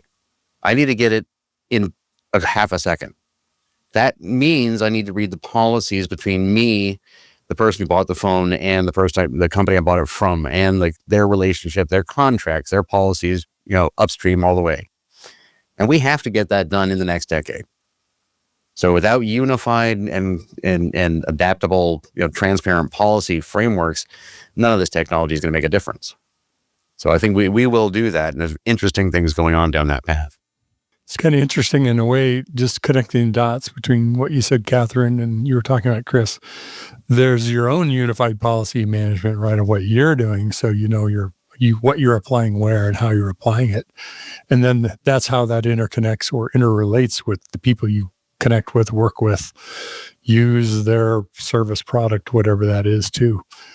And I appreciate what you said, Chris, think about just serverless technology, like a Lambda kind of service, right? That, it's there now, it's gone tomorrow, may not be the same thing it was a second ago when it ran. So in some ways, Catherine, it's all sort of dynamic unified policy management, right? It can't be a static thing. Am I on base here? Yes, of course. You do have to be responsive to the environment, the threat landscape. This is one area where I strongly advocate for actually ML-driven detections and policy. This is a thing where, for example, if you have a really large data set, you can train your ML models. How we do this at Cloudflare, just because I think it's a little easier if I give an example, and we will score each request on a scale of like 1 to 99. And if something is less than 30, that means like it is very likely to be an attack. And because we have hundreds of terabytes of requests, hundreds of millions of requests every single day, we have so much data we could train this on. And say a little blog in Malaysia gets attacked by a new attack we've never seen before, suddenly because that tiny blog in Malaysia got attacked, that gets fed into our ML model. We don't have to rely on a security engineer to like go and find and analyze that attack and turn it into a regular expression like firewall rule.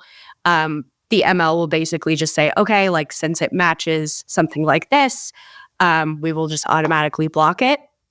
And this is why I'd say ML sort of combined with that traditional, security analyst looks at the traffic and writes a rule that matches it and then blocks traffic. You got to combine, I think, these types of approaches. So ML is a really, really great application when it comes to being responsive to the threat landscape. And we have some data around this as well. We recently, not that recently, like half a year ago, released our annual application security trends report. And we found out that, for example, like 0-day vulnerabilities, we probably wouldn't have been able to find this out with just security engineers analyzing it. But with our ML, we were able to detect an exploit 22 minutes after the proof of concept was posted online. So really, really great applications there. A lot of interesting stuff going on for sure. Well, that doesn't make the case for dynamic security. What does, right? I'm curious, Kurt, how do you, is someone, applying these things, applying security, are you looking at things like ML? Are you doing any of it yourself? It's something you look for in the vendors, the partners that you work with. How do you leveraging either that or other kind of technologies to help shorten that cycle between when things change and how you can account for it and secure it? Right. I think the ML piece of it is hugely important because humans, we're slow. The technologies we use, the computers and servers process all of this far faster than the human brain and eye ever could.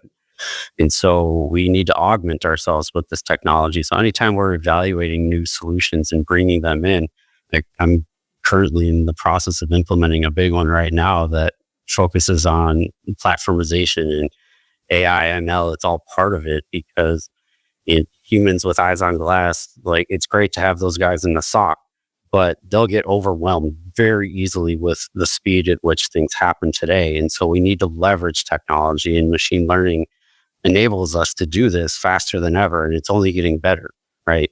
And so augment the human with that technology, and you can very quickly pare down all of that information to what matters most and focus on real attacks like Catherine was just talking about. I wonder, there's so much activity around AI, of course, a lot of it because of generative AI. Chris, do security engineers have to become machine learning experts to be able to do this stuff? What does it take to really leverage it? No, but knowing something isn't going to cause you any problems. But I just going to agree more with both with Kurt and Catherine because and your point, Kurt, is all about time to transparency. How long? And again, I've seen this over and over in my career where we get to these points where what we're mostly doing is sharing the war stories. I have no idea. It was 72 hours. None of us slept. There was caffeine. And my question always is, okay, if there was twice as much, what would you do? Because obviously that we're at the limit. We can't possibly work any harder or stay awake any longer. And this, AI, ML, oracles, whatever we call it, this, my has been a big part of my I focus on supply chain before it would, AI became, generative, generative, what the hell do we call it? I'm sorry, I forgot. Generative AI. Yep. Generative AI, yes. Too many terms to throw around. Yeah, because again, we need to, just for supply chain things, I need to read the contracts. I mean, I can literally call someone up, it's not a security engineer, but it's some administrative person of the company. And I have to get them on the phone and get them to pull a PDF and read the contract and find out if the clause allows me to get the information I need. That's not worth a human's time. I mean, that's the kind of stuff that computers can do really well. And they're just beginning, but that's obviously the direction we're going. And if you can't see your policy environment 5 years from now, by various definitions, your competitors will be so much faster than you are that it won't matter anymore. Kurt, I'm curious, without giving us too many specifics about Teradata, I'm not asking you for that, but what's your sense of what are the new priorities that are on your horizon, or things you're dealing with now and that you've kind of added in the last year or so? What's changed about how you're thinking about security and that you've got to address now? I think there's always classic problems that we have to deal with and tackle. Like, we can't forget things like identity and network security and the rest of it, but the prevalence in the emergence of generative AI and putting AI and machine learning in everyone's hands has meant that security teams have to be hyper aware more so than ever, because these new technologies, people are latching onto them without considering the risks. They're like, that's awesome, I can speed up everything I'm doing. And suddenly you see a news story about, well, what was it, like Samsung engineers leaked their code through a generative AI solution or whatever. So you can quickly lose intellectual property or put it at risk. And so we have to think about securing our environment for those solutions, or putting the guidance out for people to use AI and machine learning. Getting visibility of all of this. And another big one that's been getting pretty popular, and we're seeing a lot from different vendors and acquisitions and whatever, is data security posture management. Where is my data? Where is it moving? How secure is it? Because at the end of the day, that's what the attackers want. They don't want to sit in your network and use your resources to launch attacks as much as they used to. They want to grab your data, steal it, monetize it. So we're focusing on data security big time in the more recent years, especially forward looking, because we have more data than ever. Interesting. Catherine, from your perspective, communicating with so many companies, what are some of the changing priorities from your viewpoint? Yeah, I mean, certainly the Gen AI piece is something we're seeing a lot. Everybody wants to put an LLM on their web application. And of course, that means that you have to think of that as like a data security concern as well, because you want to make sure your LLM is not going to like accidentally leak somebody else's social security number, because that's certainly happened before. And so at Cloudflare, we're thinking about this of like, basically, how could you basically just put a WAF in front of an LLM? From that perspective, how could you prevent it from exposing sensitive data to the end user? But then, you got to think about these more complex issues as well. Like, how do you prevent somebody from poisoning the model? How do you prevent, some of these other, like, how do you prevent it from hallucinating? These are all, sort of adjacent to security concerns, but nonetheless, we see some security teams focusing on this increasingly. Additionally, we also think about, the LLM sort of security use case as a little bit of a just increased API security use case, since a lot of times people are not building these LLMs themselves and hosting them themselves. They're often, bringing in LLMs from third parties, which necessitates APIs, right, for integration. So how can you make sure that these APIs are staying secure and not leaking them back to the host and whatnot? So that's definitely something we're seeing as well. I would say, additionally, one thing I've been hearing a lot lately is software supply chain security. I think Kurt mentioned the beginning, sort of securing code that lives on the client device as well. This is something that we've been hearing a lot about, especially as it comes with the PCI 4 compliance, which is going to be mandated at the end of March in a couple months. PCI 4 has a new compliance requirement around client-side security and securing the client-side like software supply chain. So this is something we've been getting a lot of questions and inquiries lately. How much are organizations responsible for the code that loads on their end users' devices when they visit their websites? This is something we're seeing a lot of people trying to actually actively get control over and make sure that they're not, serving code to the client devices that could do things like download a crypto mining software onto their phone, which, believe it or not, we have seen somebody's trying to make, personal laptops part of a crypto mining network, which is pretty crazy. But so yeah, I would say the client side component is something I've been hearing a lot lately as well. I just have to say, I love living in a world where we can use the term, hallucinating artificial intelligence in a conversation like this seriously. Just great. We understand about that. It's not a sci-fi movie. It's real. No, it's real. Yeah. Hey, so I've kind of a left field question for you, Chris. So if I throw you too far off the track, I'm guessing you're thinking about this though.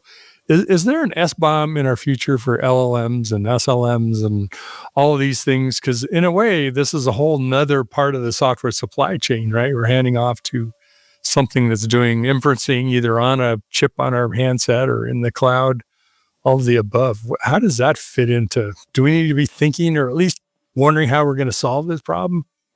And not only non-left field, no, that's right in the middle of the track. So in short, yes, there's another sister working group. Dimitri Raidman, my colleague CTO at Cybeats, is co-chairing now on AI bomb. Right? An AI bomb has been talked about for a long time. So what does that even mean? So AI is code. So there's this, same sort of standard SBOM stuff about that. But there's also the training data and the models that produced, right? And this sort of goes back to my last comment about ephemeral SBOMs.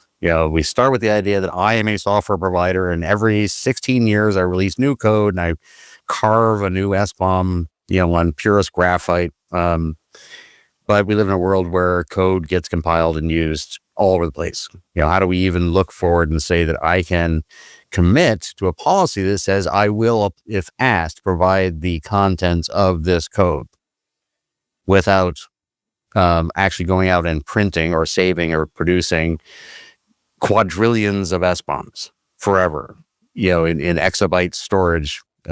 So this AI is, what we're currently calling AI is just another forcing function of the level of complexity we're at.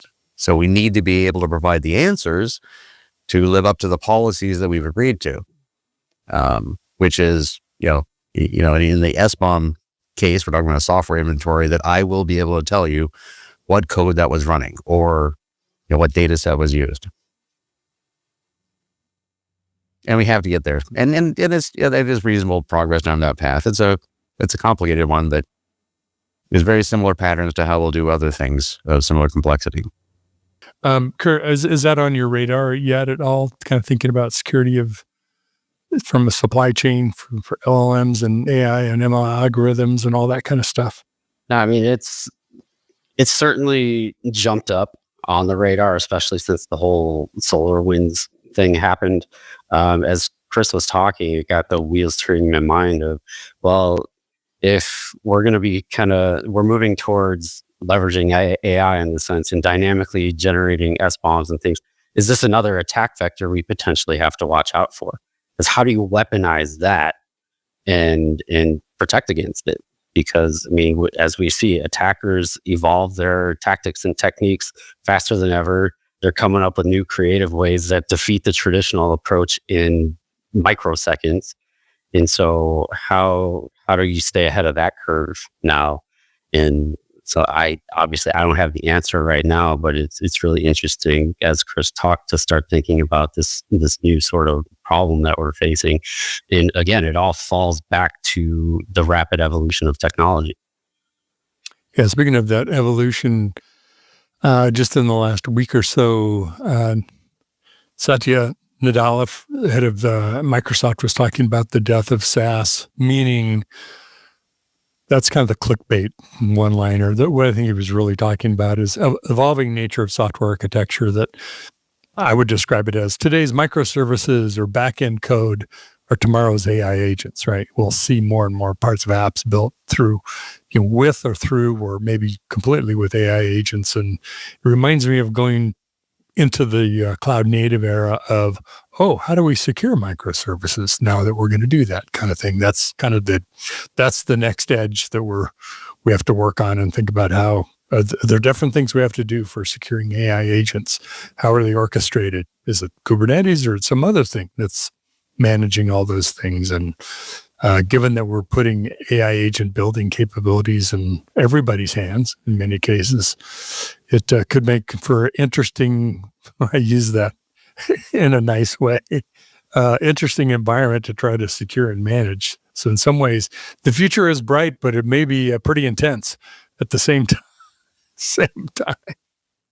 Well, and I think kind of building on that too is the technology behind AI. It's backed by machine learning. Like you're making technology autonomous, right? So it's not as predictable anymore. So how do you secure when you don't exactly know what turn it's going to take next?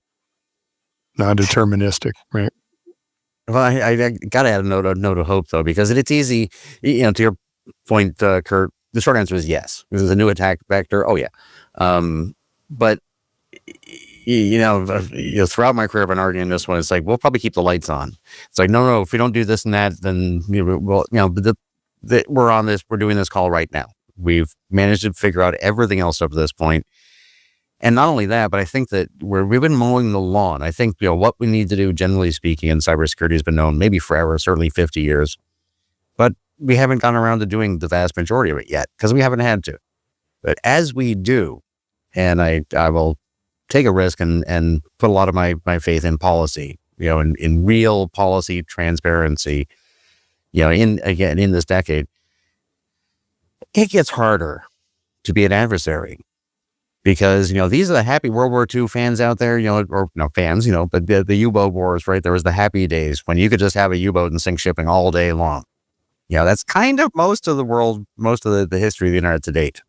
It's not necessarily going to stay that way that long forever, where there's always a new attack surface and there's always a new way when the last one is blocked. I think we'll keep it running. We will all be fine. And I think over, at least over a period of decades, being an attacker will become much, much more difficult. I mean, I might argue it already is becoming more difficult. Because while the technologies we use as practitioners are getting more advanced, that helps make it more difficult for the adversaries of the world. But that's not to say that they can't employ similar technologies, right? So now we're creating that chicken and egg problem all over again and playing a game of cat and mouse. It's kind of the next arms race, if you will. As technology evolves, everybody has access to it. Well, let's do this. I appreciate all the conversation, and we brought up a number of topics. Just as a kind of concluding thought, we've been talking about what are the things we need to be thinking about. Maybe they're new, maybe they're on the horizon, maybe we're already working on this today.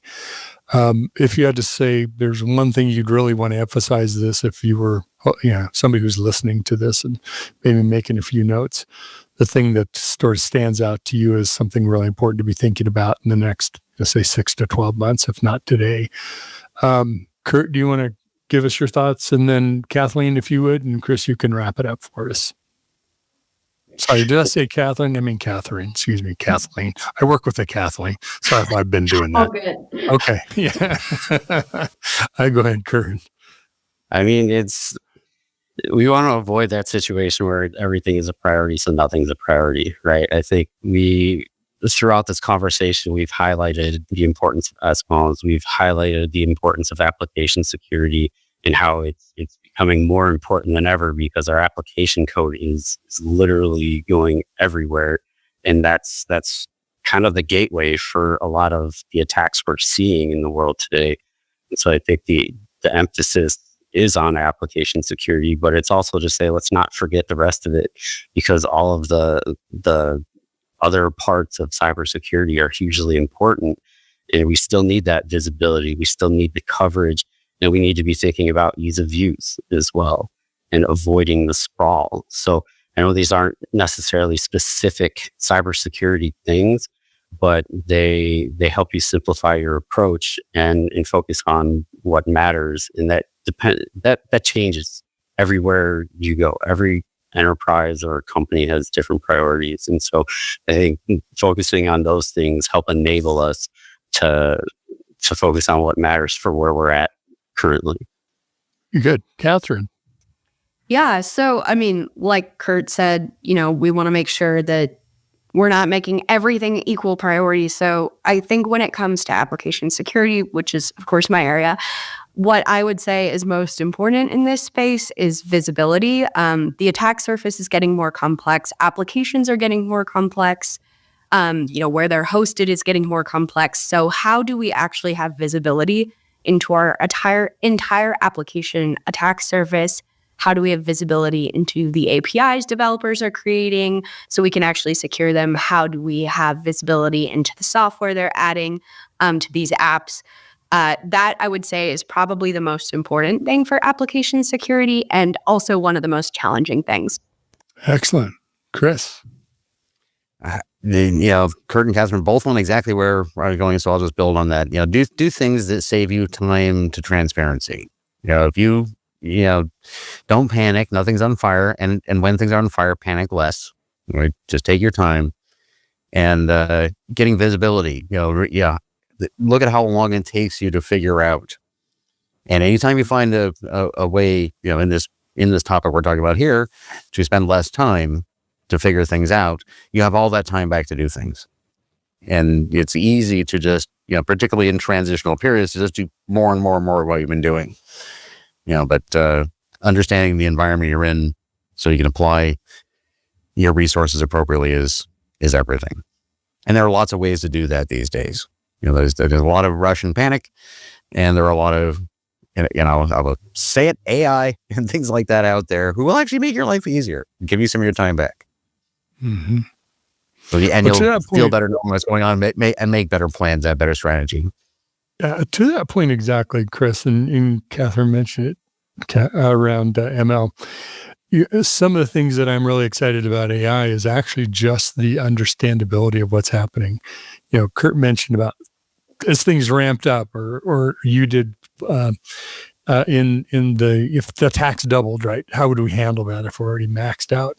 So some of it is just handling the volume of things that are happening. But I think one of the things that I think is most exciting about generative AI is it's also so complex. No one person can understand the full system, right? Or maybe even understand truly what's going on in a case of an attack or where you have vulnerabilities. And generative AI is starting to make some inroads and helping us understand systems and giving us some insights to some of the complexity we may not be able to fully get into our head all at once. So, for example, I've been doing some work around how do you modernize mainframe applications? Well, nobody was around that built those things. Well, maybe people that built the network aren't even around, right? So help us understand what really is happening with all this data that we've collected, and the natural language interface through that is a great aid.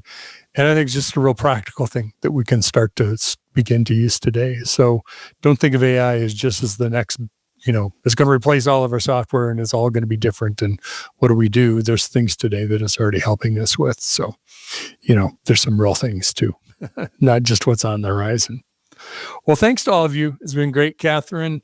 We appreciate your perspective, and Kurt, you're bringing your experience and perspective. And of course, Chris, always good to be chatting with you and your connections into the security world. And some of the folks are collaborating together, which, by the way, is another superpower we have in security. And that's the fact that we work together and collaborate on these things. We're not going at it alone. So thank everybody for the good work that we're doing to help advance.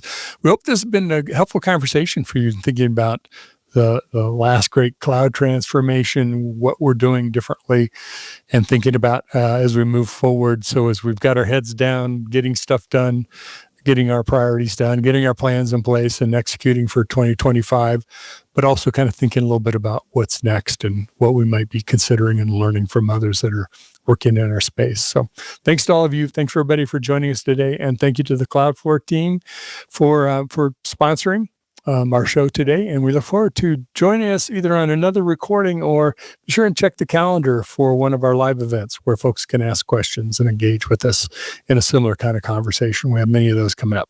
We'll talk to you again soon. Take care, everybody.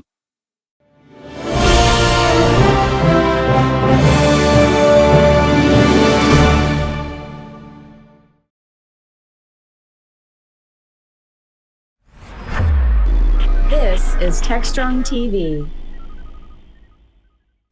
Hey guys, thanks for the throw. We're here with Nadi Tal, who's head of research for Guardia, and we're talking about a new novel type of attack that's affecting e-commerce companies and that are making use of Google Ads search capabilities. But Nadi will explain that in better detail than I will. Nadi, welcome to the show.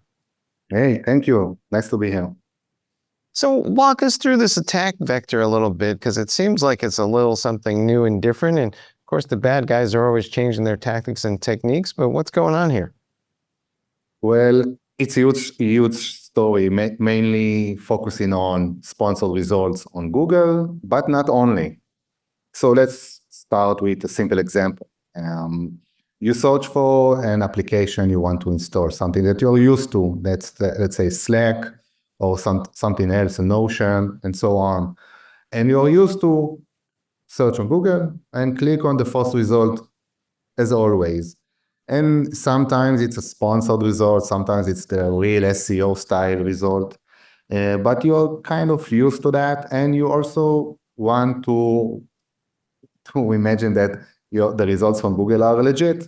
So you click on the first one, and you go to a site that looks and feels like Slack, for example, and you install the application, and everything sounds legit and looks great. But in the meantime, you got Slack installed, but also a small segment of an application that was installed with it, which is a stealer. And this kind of campaign is targeting all users, all people, and is more common for people that are looking for those kinds of applications, let's say Slack, meaning that those users, those computers are in most cases part of a company or an enterprise, and eventually the data that is being stolen is precious and valuable. And from that moment on, threat actors have full access to that company's network. And this kind of example is something that we see in the past year, and so even more. And the more and more you see those kinds of campaigns in Google Ads, for example. There are also other vectors like ads on Facebook and social and so on. But in Google specifically, it's actually quite too easy to create a campaign and name it after another brand like Notion, Slack, or any other kind of software that you are used to install. Target specific audiences, because this is what Google Ads does. Target specific countries, cities, type of people, high-tech workers, and so on, and get your malicious software installed exactly where you wanted it to. And you see that a lot lately, unfortunately. How difficult or easy is it for cyber criminals to kind of create and launch this type of attack, and how prevalent is it going to be? Well, at first, when we saw that like a year ago, we tried to understand how exactly it passed all the testing and authentication that Google does for the advertisers. And what we realized is that it's not always this straightforward, meaning you're not going and advertising a software that is called after another one's brand and use domains that are similar in a sense, like Slack with 2C or stuff like that. We also talk about using different types of encoding instead of general letters. So it looks like it's the real domain, but it's not. But in many cases, they are using other kinds of approach to not only abuse the ad network itself and to target us, but also in a sense, target Google and try to mitigate their testing and their authentication. And they do that in many different ways. One of those is what we call cloaking. They create a campaign for some basic website, some standard service. We saw different examples for plumbers in Minnesota and stuff like that. They create a website that looks legit, of some kind of a plumber, mostly, by the way, AI generated. Just one click and you have a website to advertise it. But once the campaign is live and once it is going and running and you gain the reputation of Google in this case, they just switch it to another website. And once you go to this website from a click on any kind of sponsored result, you end up in a different website. The target website, the malicious website in this case. This way, moderators at Google can see it. If they go to this URL, they see a legit website. But once it is active and ongoing, victims of this campaign are going to the malicious website.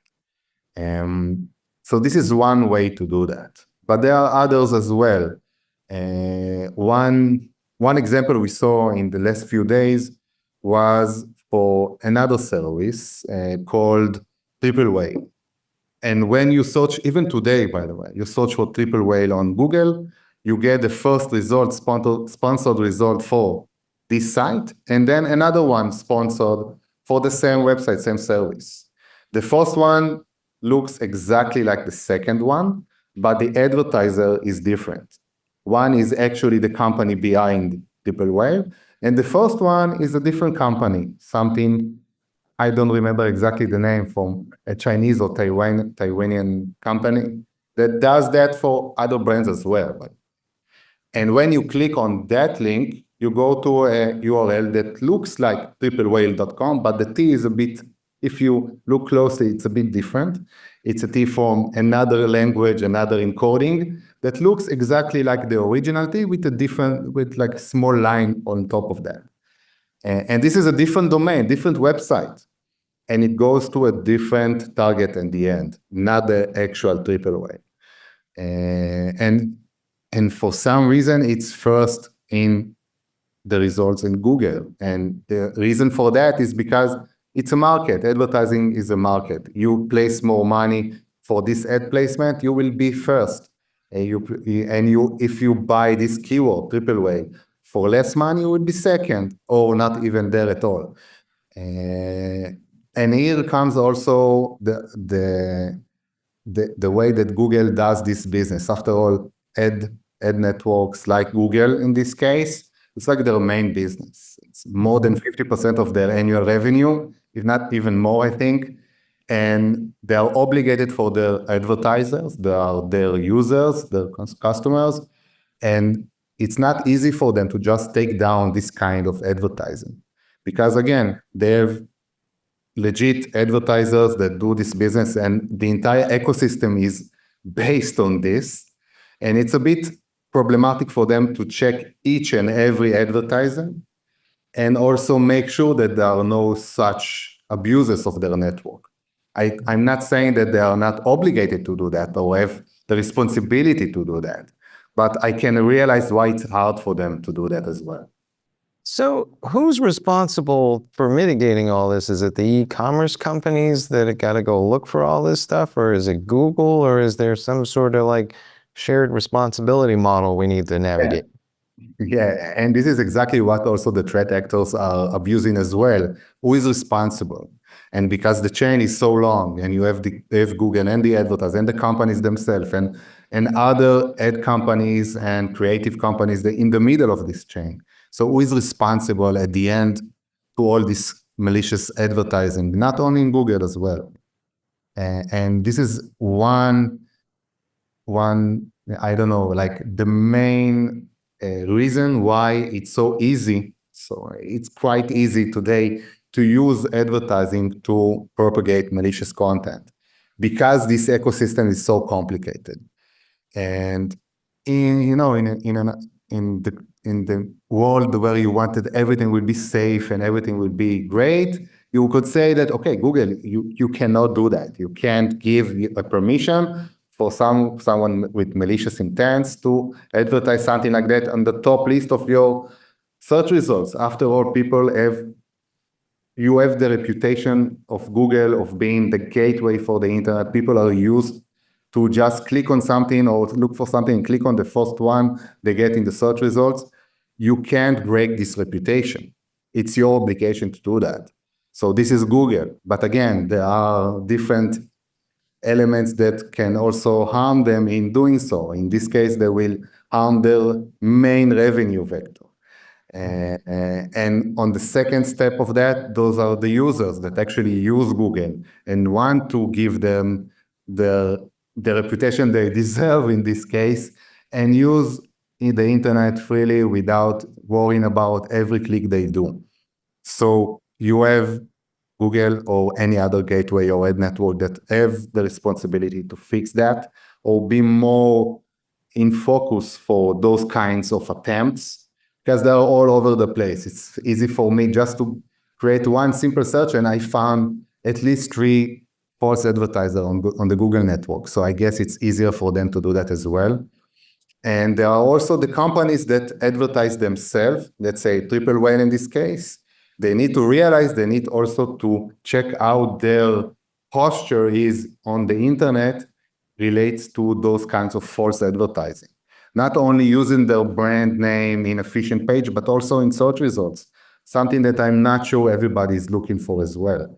And Google, by the way, provides those kinds of tools to search for advertisers and advertisements and like with full visibility to any kind of advertising. So just as a company, look for others that try to abuse your brand in this vector as well. And of course, us users, we need to realize it's not that simple just to click search something and click on that. We need to be more cautious in what we are doing.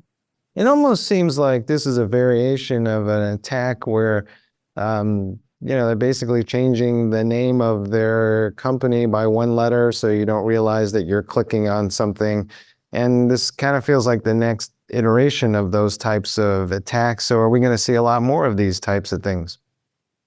Yes, unfortunately. And we see brand abuse being more and more easy for threat actors in a means of buying those different types of new TLD domains that can look and feel like the real website or the real brand.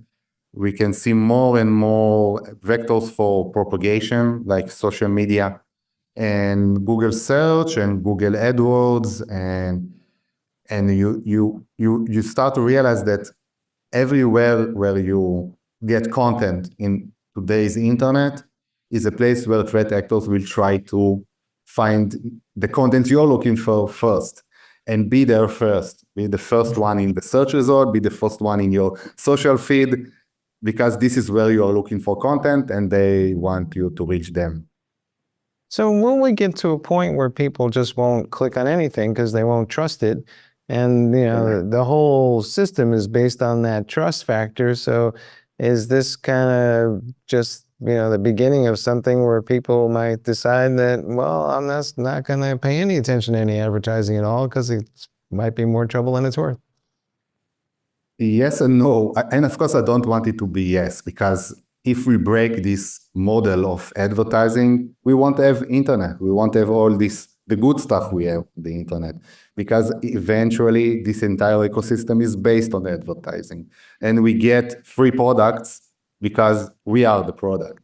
So, and we love that eventually because we use those products. We are so used to those products and we deserve those products. So we just need to be more cautious and more, and to realize how threat actors work and to be more aware of those different types of attempts and vectors and even more complex vectors, because awareness is like the first thing we need to do. And if we are more aware, it will be like easier for us to skip over those kinds of attempts. And again, it's not 100% bulletproof. You can be aware on everything all the time. And I'm saying that as well as like one that have more than 20 years of experience in cybersecurity. I talk about myself. I can be 100% safe just by being aware. And I can also sleep and click on something that I didn't realize because, the world is so crazy and everything is going on. At the same time, you get like 100 notifications a minute in your phone, and something can slip over this kind of awareness. And this is why we really need different tools, automated tools that will help us. If it's a browsing protection or any kind of other protection, just like enterprises have all the cybersecurity tools, you also need one as a person, as a regular person. Oh, cool.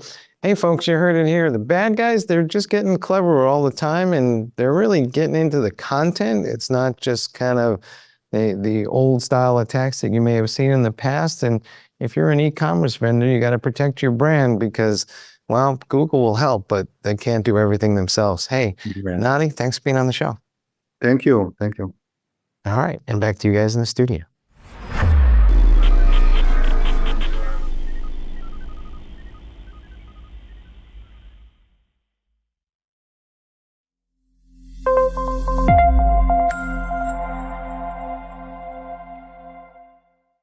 Welcome back to Techstrong Unplugged. My name is Cassandra Chen, and today we have Christine Spang.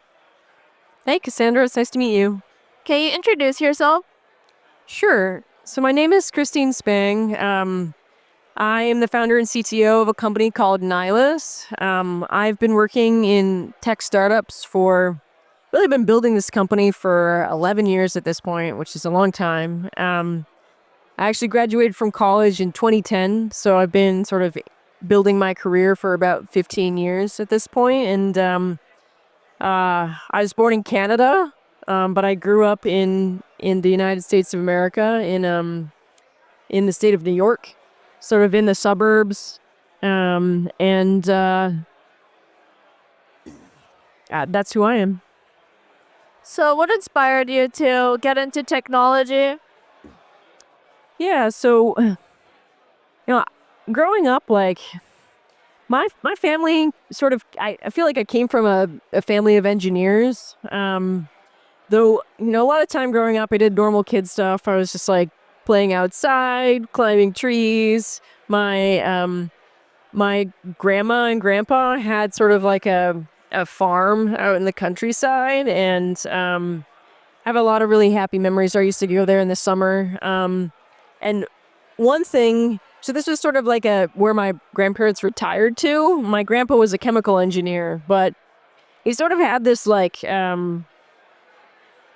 couldn't stop building stuff. So like on this farm, which was sort of his retirement hobby, he built barns. I remember like as a kid, like helping put up the struts for like a new barn. So like when you do like a barn raising, it's they're really big, so it's like 40 feet tall, 50 feet tall, and you like build the sides of the barn, and then you sort of like haul them into place, and then you like attach them via sort of the spine of the building.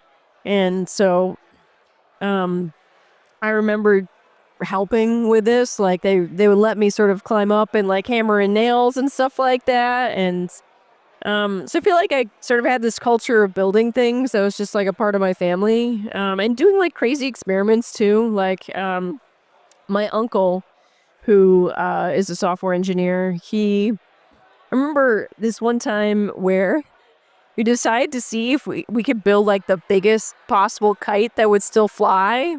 And my grandparents had been sort of re-insulating the side of their house, so we had all this house wrap. And it's made of this material called Tyvek, which is like really strong and it doesn't rip very easily. So we like built like a kite frame from wood and used the Tyvek to make like a kite that was like, I don't know, 6 feet long or something like that. And then we had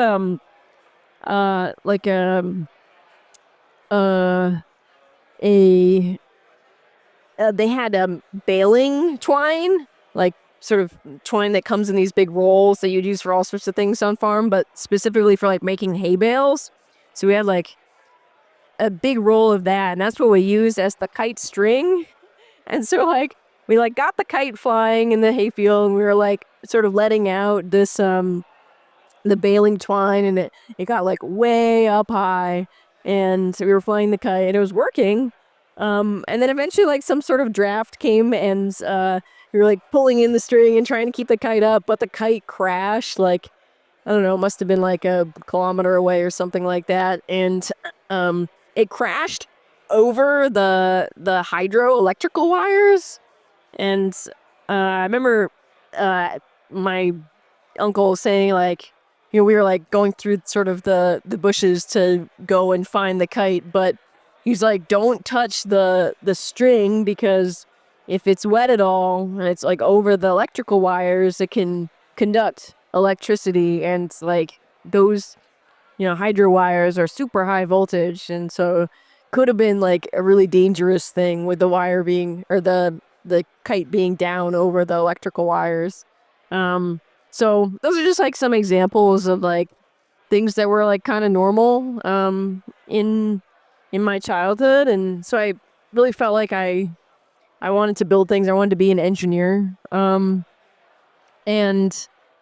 how that sort of turned into me going into software was must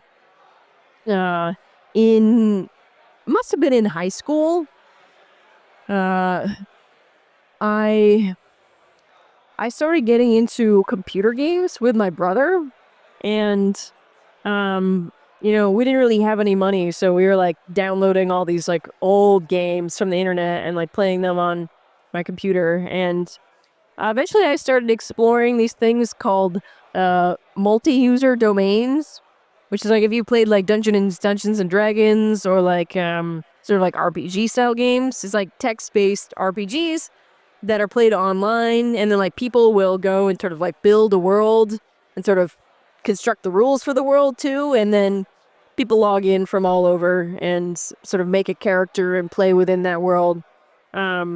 So I was like really into the Lord of the Rings, and I started playing on a Lord of the Rings themed MUD is what they call them for short.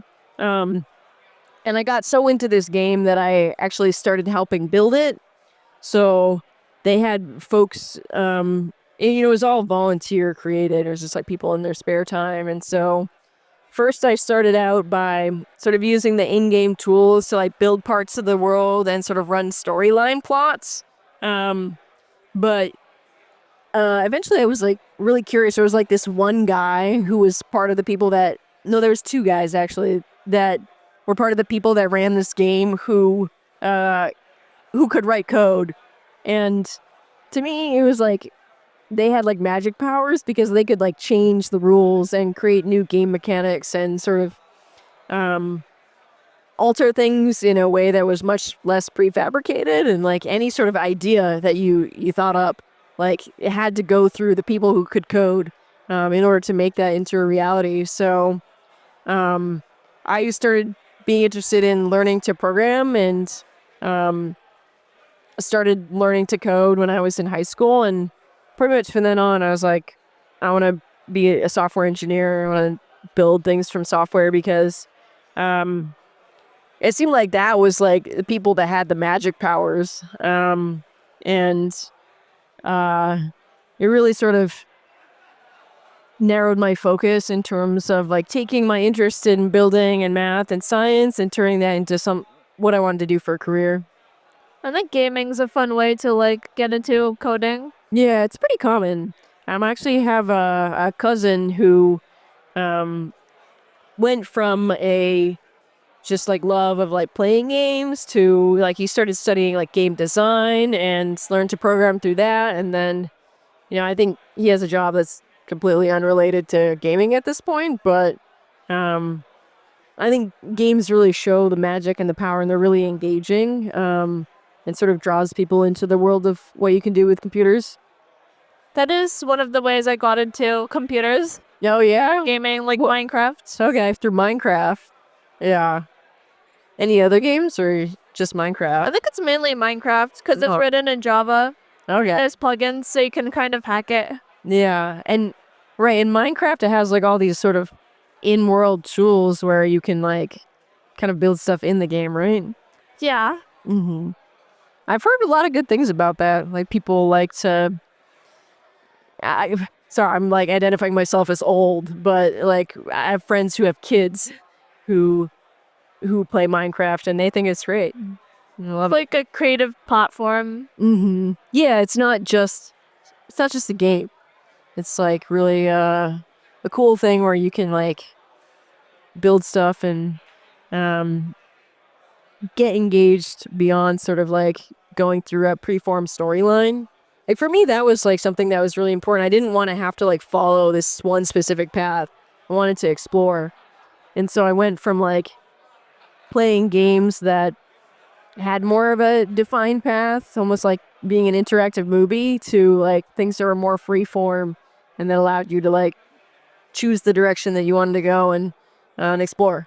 Yeah, I think that's really unique to coding. Mm-hmm. Can you talk a little bit about what you're doing now? Yeah, so basically what happened from me getting interested in computer programming, I ended up going to college to study computer science at this school called MIT. And I was definitely like kind of like a nerd and an outcast in grade school. I would say like I sort of found a crowd of people who are sort of like music nerds, who played like in band and stuff like that. But basically the minute I arrived at MIT, I just like sort of felt like at home. Like people were really excited that I worked on open source software in my free time and like published code on the internet. And I guess I had gone from like the building the game to the game ran on this operating system platform called Linux. And then I just sort of followed my curiosity of how does this operating system work that's like built by people all over the world? That's pretty cool. So I started contributing to Linux, and then I ended up going to college to study computer science. And actually through that, I ended up sort of by accident in the world of entrepreneurship because some folks that I knew at MIT had started a company, and I ended up working for them part-time during college. And so it wasn't something that I'd ever really like imagined for myself, like going into like starting a business. Like I think that like a lot of people who identify as like builders sort of feel like allergic to this idea of like business because there's like, finance, and there's like all these people and sort of culture around corporations that seems like sort of the antithesis of like the ethos of just like building and going and doing stuff yourself. But discovering startups actually ended up being a really cool thing for me because it allowed you to like bring that builder mindset and then learn how do you like create an organization that can sort of take what you build and use that to like help other people do something. So I basically joined a startup that was started by some friends of mine from college, and I was there for a couple of years. And then after that, I ended up starting my own company, which is this company called Nihilus. And I've been building and running that company for 11 years at this point. It's been a long time. Do you still do a lot of coding as an entrepreneur? I used to. I don't right now, for sure. My company is like over 100 people in terms of the number of people who work there. And I mean, when I started the company, I was like two or 3 years out of college, really. I guess it was 3 years. And so I built a lot of the original version of the product, but then we sort of grew and scaled a lot that ended up hiring a whole team. And so honestly, everybody on the team who is like in charge of building the product today is like much more experienced than I was when I started the company. And so I think being an entrepreneur, you have to like learn a lot of different skills and do a lot of different things, but it's not really conducive to specializing. So sometimes I write some code to get something done, but I also like, work with our marketing team to like produce content that will help people discover us and like help translate what does this piece of technology mean for, people who ought to be, using the product. But it's a developer product, so we actually make a platform that is sort of tooling for developers. So I feel like I don't code every day, but it's still like very much like it's a programming related job. It's interesting how you still need coding skills to be an entrepreneur. Yeah, and like almost everybody at my company, they don't necessarily know how to code, but you have to be familiar enough with technology and programming to be able to talk about how you would use our product and how it relates to other technology out there, because it's something that people use when they're building software. So you kind of have to be able to talk about it. It's like a foundation. Yeah, that's like a synonym for the word platform, for sure. I think we've had a really good chat today. Cool. Thank you, Christine. It was nice getting to know you a little better and telling you about how I got to where I am. Yeah, I think I learned a lot today just from like your own experiences. Cool. Thanks for having me on.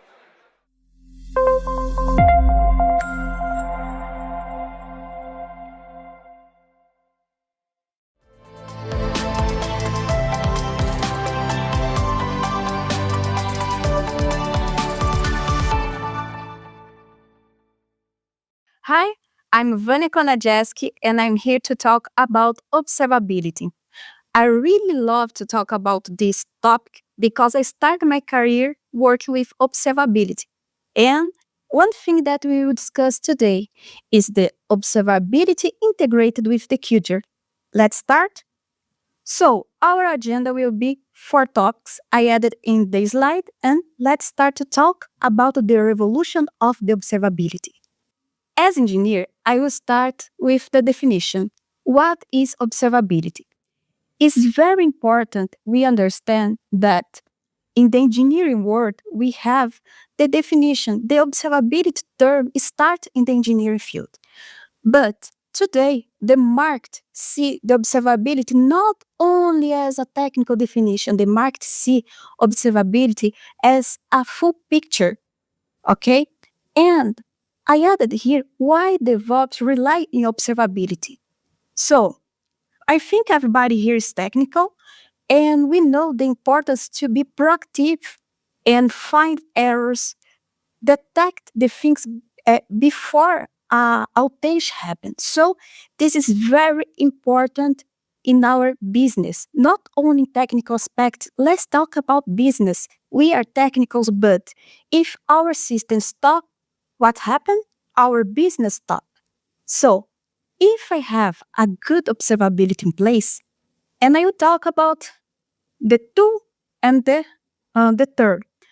If we have a good observability in place, we can reduce the time to resolve the things. We have a lot of things that we can improve. Okay, so observability again. Technically, we have the definition that started in the engineering world, but our technical world see observability as the capability to see all the things that we have in the environment. We need to understand the data that our machines, our applications, they are provide to us. So the observability I compare as an exam that we do.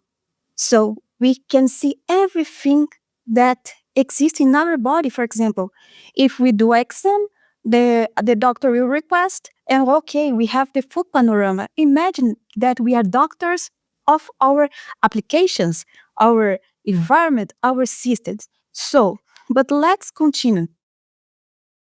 Observability in the past, the companies they always try to say, observability monitoring, man, no. But today they understand that observability is something so fundamental to have in place that is not a luxury. Okay, we need to invest money, time, resource in observability because again, if you have outage, imagine that you have a application, you are in the middle of the Black Friday. Imagine if this is stop. So imagine the money that will stop to be received in your company. Observability is the capability to see technically what's happening in the business. I'm trying to be simple here because technically, if you go, oh no, observability is composed by trace, logs, and metrics. This is technical. We need to, as engineers, architects, dev people, we need to start to talk the business language to including receive more power, that means money, to have more people work with observability and more tools. So why is that revolution? Because we are in the moment that we are in the digital world. Our world is digital. Everything is going to the cloud. Everything now is application. They stores everything. So observability are the eyes of this new digital world. So we as observability professionals, we are so special here. We are the eyes. We are helping the business understand what they have in place and the strategy that they need to build. The leadership are using this data, our data, okay? And the innovation starts here. So I talked here about this beautiful thing that's observability, but we have a lot of challenge. Yes, challenge because the world is not perfect, okay? So let's talk about the observability challenge now. So if you work with observability, probably you understand what I'm trying to communicate here. In observability world, we have a lot of challenges, and I try to classify in 3. So the first one is the technical. Okay, we know that observability, the tools. Let's talk about the tools. We know that we have a lot of tools that can provide the data. We have a lot of APMs in the market. So we have challenges associated with the level of data that you extract from the system. Okay, we have challenge when we have a big company, when we have different tools added. Vanya, this team use the tool A. Vanya, this team use the tool B. How to integrate? More data is better to us. And when we talk about data, we are talking about, in some case, extra license, storage, etc. So in the technical aspects, we have the challenge of the tool. Okay, the tools, okay? We have the challenge of the silos because the companies, they are organized in silos. So how to integrate areas that are totally split, but they are using the same, I would say, application, okay, or the infra. So we have this kind of challenge. We have the challenge of mindset because if you don't provide training, okay, the people maybe can think that observability is the same thing as the monitoring. Sure, the two works together, but we need to have the mindset to avoid silos. In the monitoring world, this is common. Okay, sure, I will not go deep here, but exists a difference between monitoring world, only monitoring world, and the world that combine monitoring observability. So technical aspects, well, it's a big challenge. The other aspect that's a challenge It's money, okay? Because sometimes we are so technical that the leadership, why I need, explain why I need to invest in this tool. Sure, today we have a new generation of CEOs that understand more technically the reason, but we need to explain that we need to have investment in training because change the mindset. We need to explain that the tool is not expensive. Okay, we need to explain that the tool will collect the data that will create a way that we can understand the business. Imagine the simple case of associated with e-commerce. So if we observe well the commerce, we can see how the application, the website, everything's flowing. And if we have outage or problem, we can say, "Hey, leadership, if we don't fix this in 1 hour, the company will not receive this money, stop the business, etc." So always it's good to have a plan, a strategy to present to the stakeholders why they need to invest in tooling, and not only tooling, but in people that knows how to work with observability. Okay, so I talked about technical, the money aspects, and now cultural aspects. Why? Because in the, I will say, old mindset, the people, at least some people that I know, maybe you are in the perfect world, but I'm not in the perfect world. So the people think, okay, I will buy this tool and the tool will do everything. Okay, we have smart tools. Yes, we have. But imagine that you have a company that you have a lot of teams. This team use the tool A, other team to B, the other team to C. Okay, first, you have a lot of silos, not in the observability area. You have silos in the company. So it's hard to consolidate things that are not talking in the business level, organization level. It's complicated to unify, create a single visualization. So, and when we implement observability project, we need to talk with the people. Hey, team A, team C, now we have a observability tool. Can you adjust your data? Can you send me your data? You need to go to the people and start to demonstrate the value of the observability.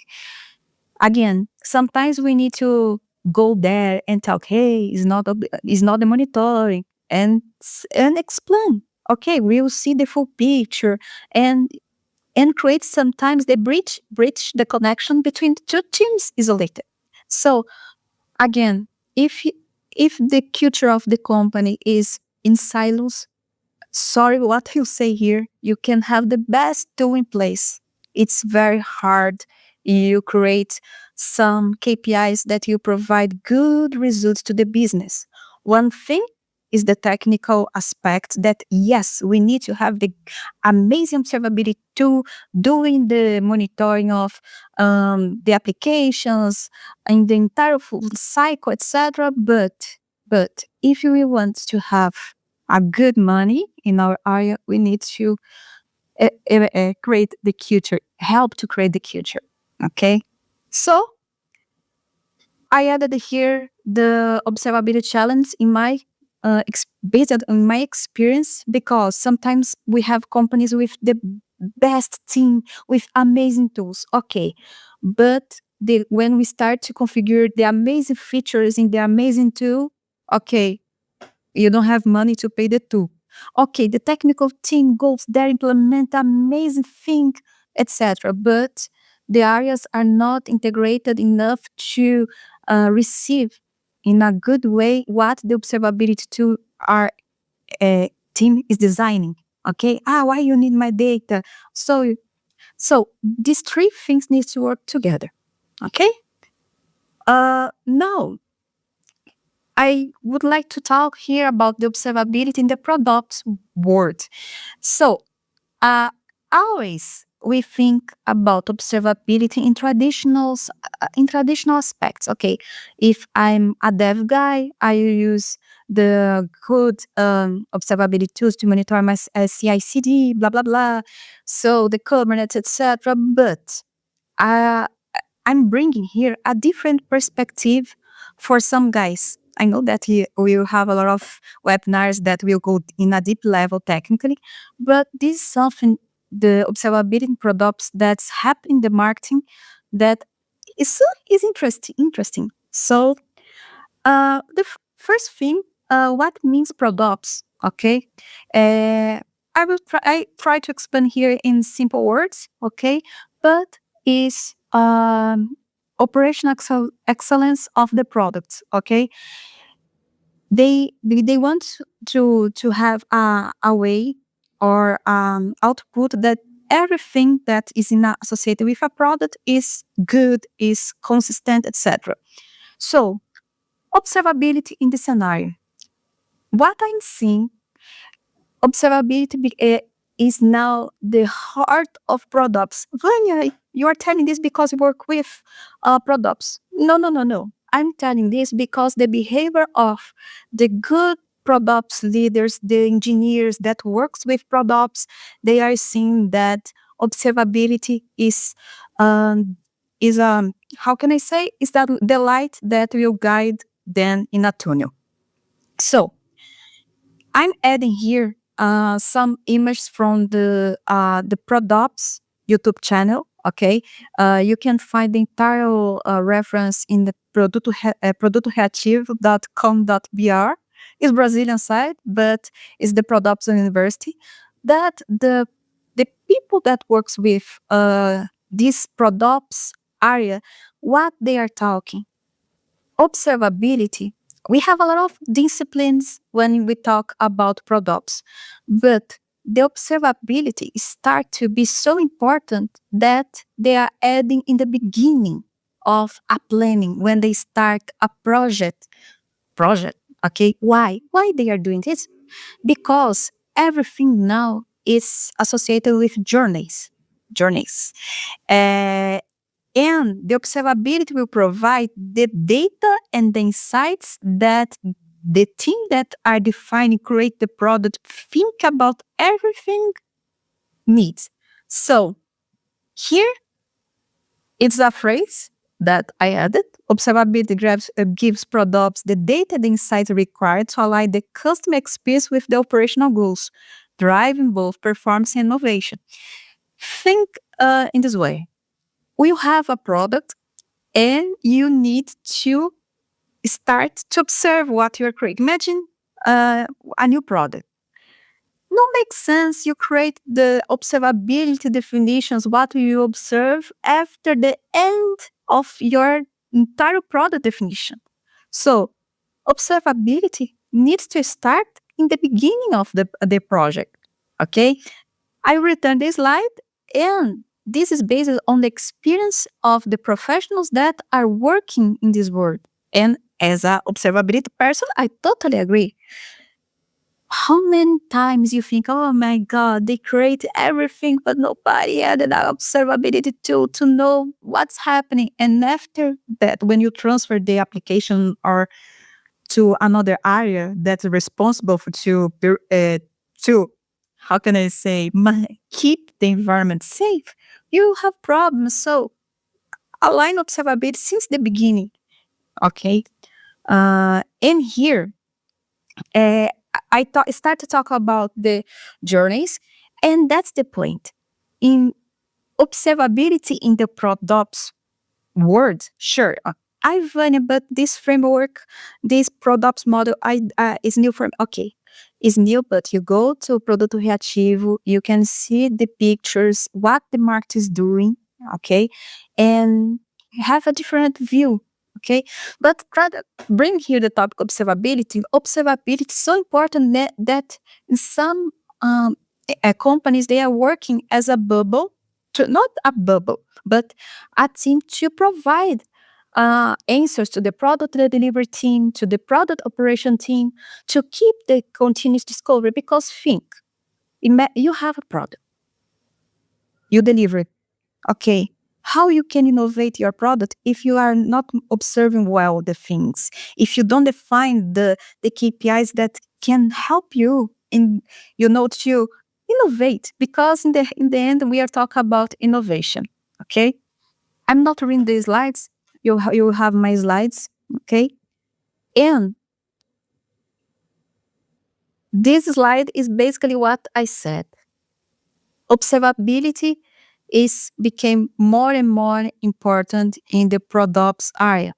Okay, and sure, when you create application, etc., you have the the dev cycle, etc., flowing. So I talked here about the observability revolution, because again, sometimes we are so technical, and I'm engineer, I assume I'm so technical that when someone talks about observability, see, observability came from the engineering, blah, blah, blah, that is the capability to see what exists. Okay, but observability for the marketing now, it's the eyes of the people to see what's happening with the environment applications. Okay, I'm simplifying, but observability, when I talk, I work with observability.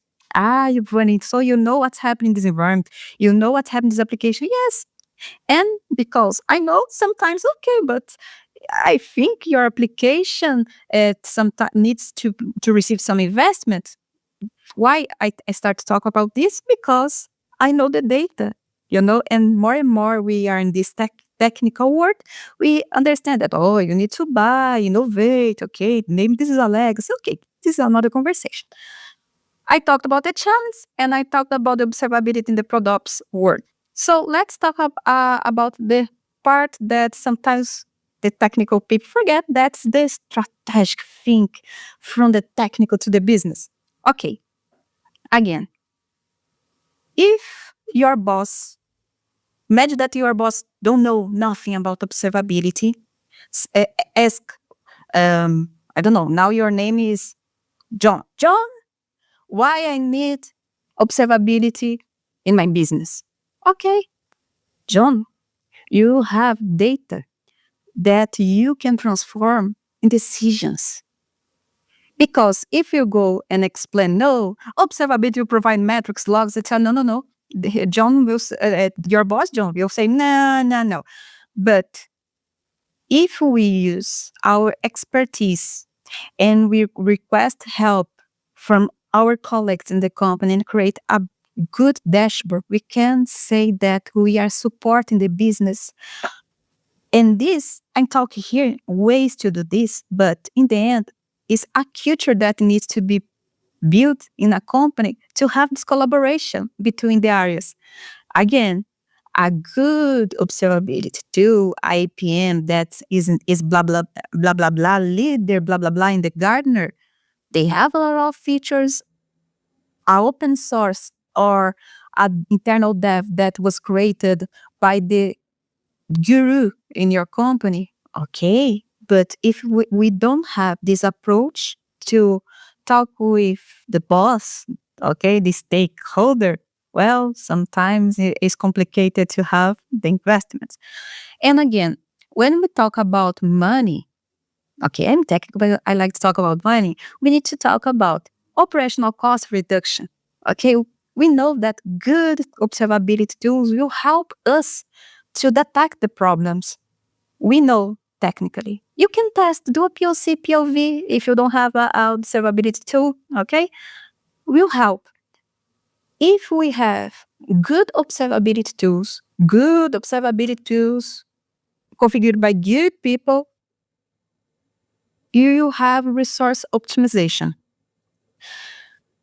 You can detect things that you are not using in the cloud, for example. This is a kind of infra that I'm not using, so I will deactivate or reduce. So you have this impact that flows Fosno goes to the leadership with a good message to invest in observability. The data always will provide us things to improve. Think in the products. Imagine we returning for the guy that's defined the product. Hey, your product's here, but based on in the observability KPIs, metrics, what you define the product that you created needs to improve this. Man, this is amazing. Okay, this is more than technical. And observability empowers us to understand the connection between the business and the operationals, etc. Sure, customer satisfaction, everything that I added in the last bullet needs to be combined with other things. For example, when we talk about customer satisfaction, we need to talk about other things. Okay, I have the observability tool, monitoring, observing this part. I have these KPIs. And sure, if you combine this observability data with a survey, with other KPIs more associated with sentimental analysis, you'll be good. Because sometimes the customer are answer surveys. Oh, I don't like this application, blah, blah, blah. And okay, it's only the heart of the customer talking. Imagine you combine the heart of the customer talking, crying, oh, I don't like this application, with the observability data. Why I will say Paul don't like the application? Always when the customer success send a survey, he cries. Okay, so let's see what the experience that Paul is having in the application. Observability data. We need to combine. Again, it's culture. Okay, it's culture. You talk with the areas associated. So, observability is not just about how your system works. Okay, I know that we are technical, but the observability word became, I will say, a monster, but in a good aspect, because I was in let me talk one thing with you. I was in a security event, and the security guys now, observability in the middle, observability. Years ago, the security world was totally isolated. More than 10 years. Okay, I'm not so young, but understand the point. Everybody start to understand the importance of the observability in other areas. So we need to create the connection, the culture, talk with the people, more than technical. And I'm finishing my presentation, but again, your company is ready to change the culture, to work integrated, to transform not only the DevOps world, but the business using the power of the observability. That's a question that I will keep here to finalize my presentation. But again, if you don't go and talk with other areas or forget to change the mindset of your team, well, you'll not achieve good results. So, mission complete. My name is Vania Konajesk. My contacts are here. So I hope that you enjoyed this session and see you next time.